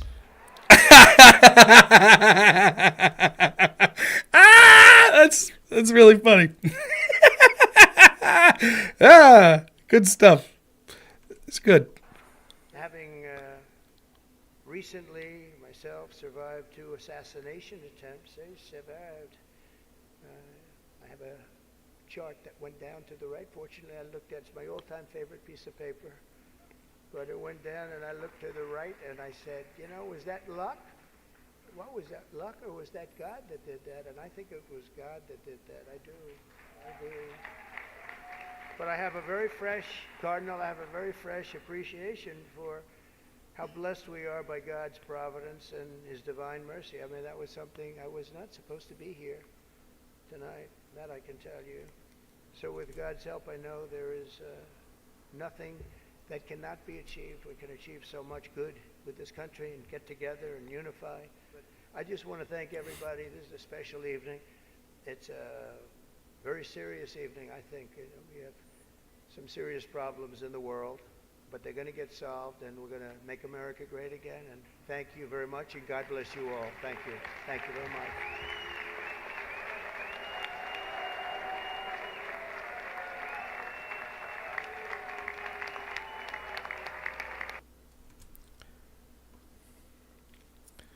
I think I'll go a little longer. I think what you're seeing is even people like celebrities and stuff, it's more comfortable to come out and say, I'm supporting Trump now.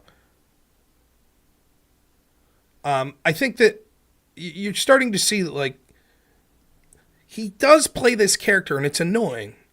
And, I saw Aurelian saying he surrounds himself, there are bad people around it. He does. He has this character flaw. It's a serious flaw of his. That anyone that will talk him up and blow smoke up his ass, he'll be like, yeah. That's not the best thing. But once you start to sort of understand what's going on, he's not this monster that they portray. He's not. And I think that it's becoming... Dave Ramsey came out today, the mayor of the only Muslim dominant city in the United States, came out and supported him. These things would have been impossible in 2016 and 2020. It just would have not been socially acceptable. And it's changing. Doesn't mean he'll win.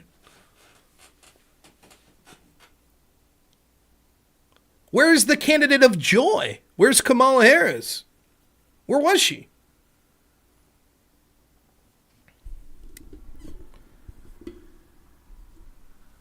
They asked Trump, can you say 3 nice things about Kamala Harris in his Univision town hall? And he said, she's got a lot of great people that love her and that have surrounded her, and that's very important. She's a survivor. All these other people that thought beat her, here she is on the stage. Here she is running for president. And she seems to have a very good way about her. They asked Kamala to say that about Trump. She could barely eke out anything. She just went on for a minute and a half about how she doesn't like him. It's like, I guess he has his family.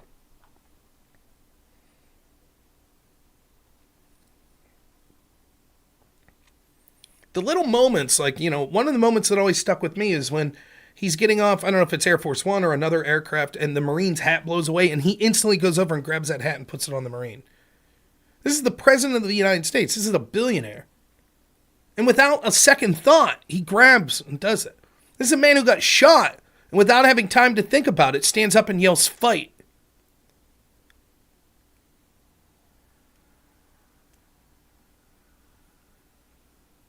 It's hard to sell that this guy's this inhuman monster while Chuck Schumer's sitting there hobnobbing dinner with him.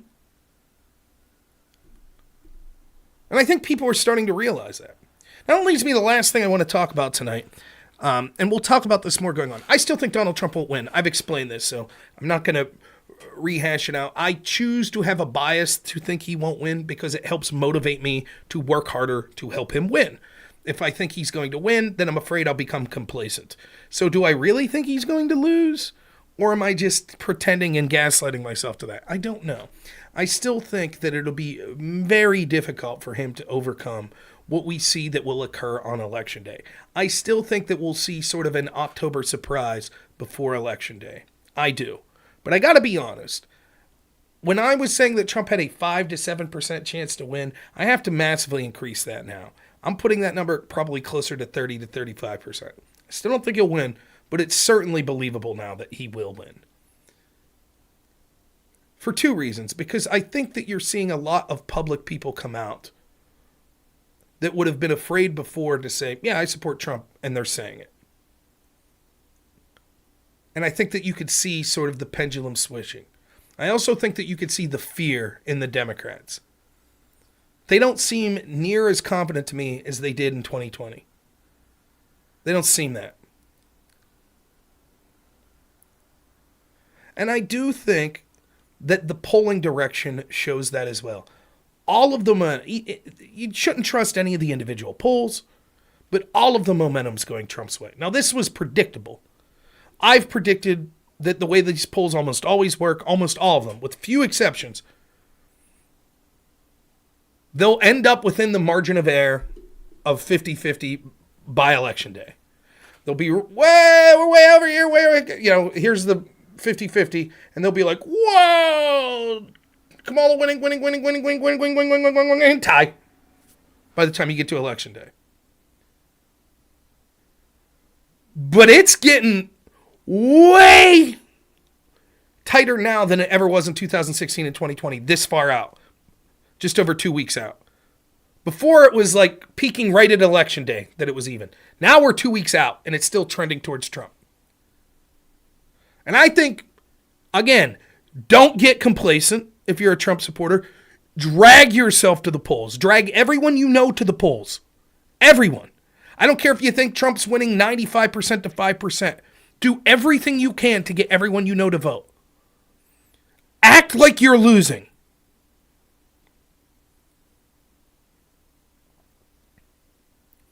But what I will say is, I think Democrats are getting scared. They're starting to get scared. I still think they'll win. I do.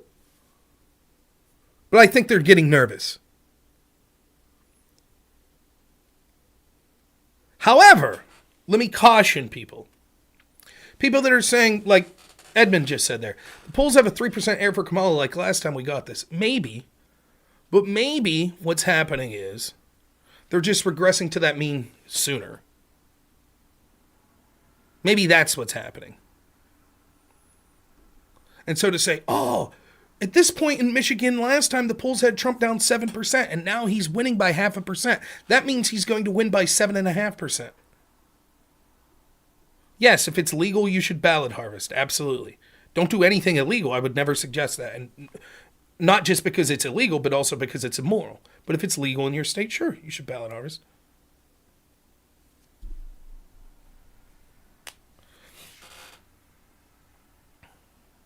So the idea that it's like, just because he was down this much at the same time, I don't think that's necessarily the case.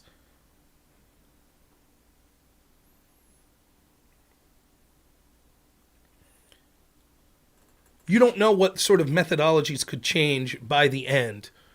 That, if they were off 4 points to benefit Biden last time, then they're also benefiting Kamala for 4 points this time. You don't know that.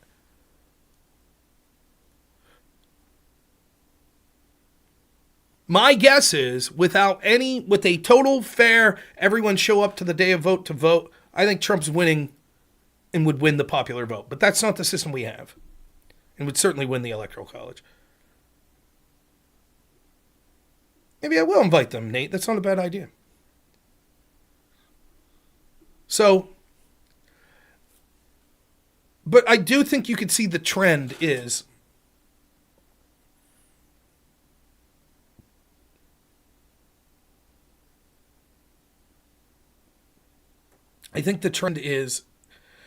Trump's always trended more popular the closer we get to the election. Not just in the polls, but in general. And I think that trend is starting sooner. The Kamala crashes sooner. But there's still going to be a floor and a ceiling to both of them. So, it's not the time to celebrate and pop champagne and all of that good stuff. And I know, particularly if you're a Trump supporter, you can't wait to rub it in, all of these lefties. You can't wait. You're nowhere near there. You're nowhere near there. So keep fighting, keep getting people to push people out to the polls, keep articulating why people need to vote for Trump and other Republicans, and don't give up and let your foot off the gas. It'd be a huge mistake to do so. All right, that's going to be it for tonight for me. I probably won't be, hopefully I'm at the drive-in theater tomorrow night watching Halloween with some of the people I work with. So you probably won't hear from me until maybe Monday or Tuesday. I'm still going to try to put shorts out almost every day. So please make sure you're following me on YouTube if you're on one of the other platforms. And I don't know if people get notifications or not for me on YouTube, but I'm putting multiple, at least one a day I'm trying to put up of YouTube shorts.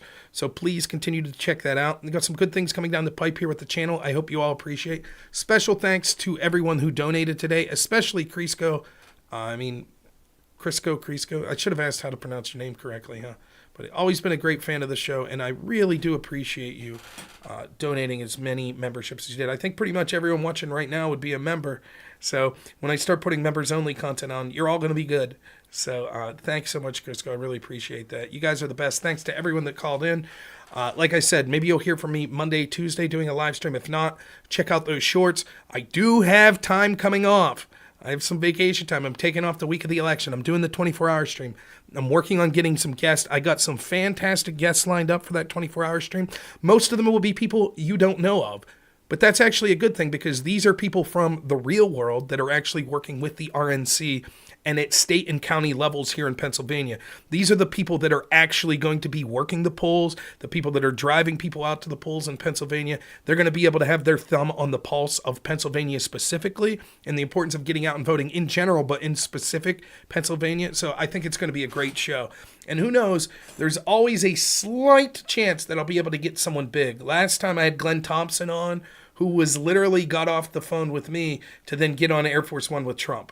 So there is always a chance that I'll be able to get someone bigger from Trump's campaign because hopefully I'll be talking to Congress people and we'll be able to parlay that into talking. Yeah, Quest Boys. I'll try to shout out to them as well. So, and yes, Chris goes right. Please share the content with your friends. I think I'm likable. I even knew the slightest amount about Yu-Gi-Oh! And Morrowind. How about that? The youngsters love that, right? So, thank you all so much. I'm not going to raid today on Twitch. I need to get downstairs. I know it's time for my wife's medicine. I'm going to make her a glass of tea before bed here. So, thanks so much, everyone. I appreciate all of you. As always, have a good one.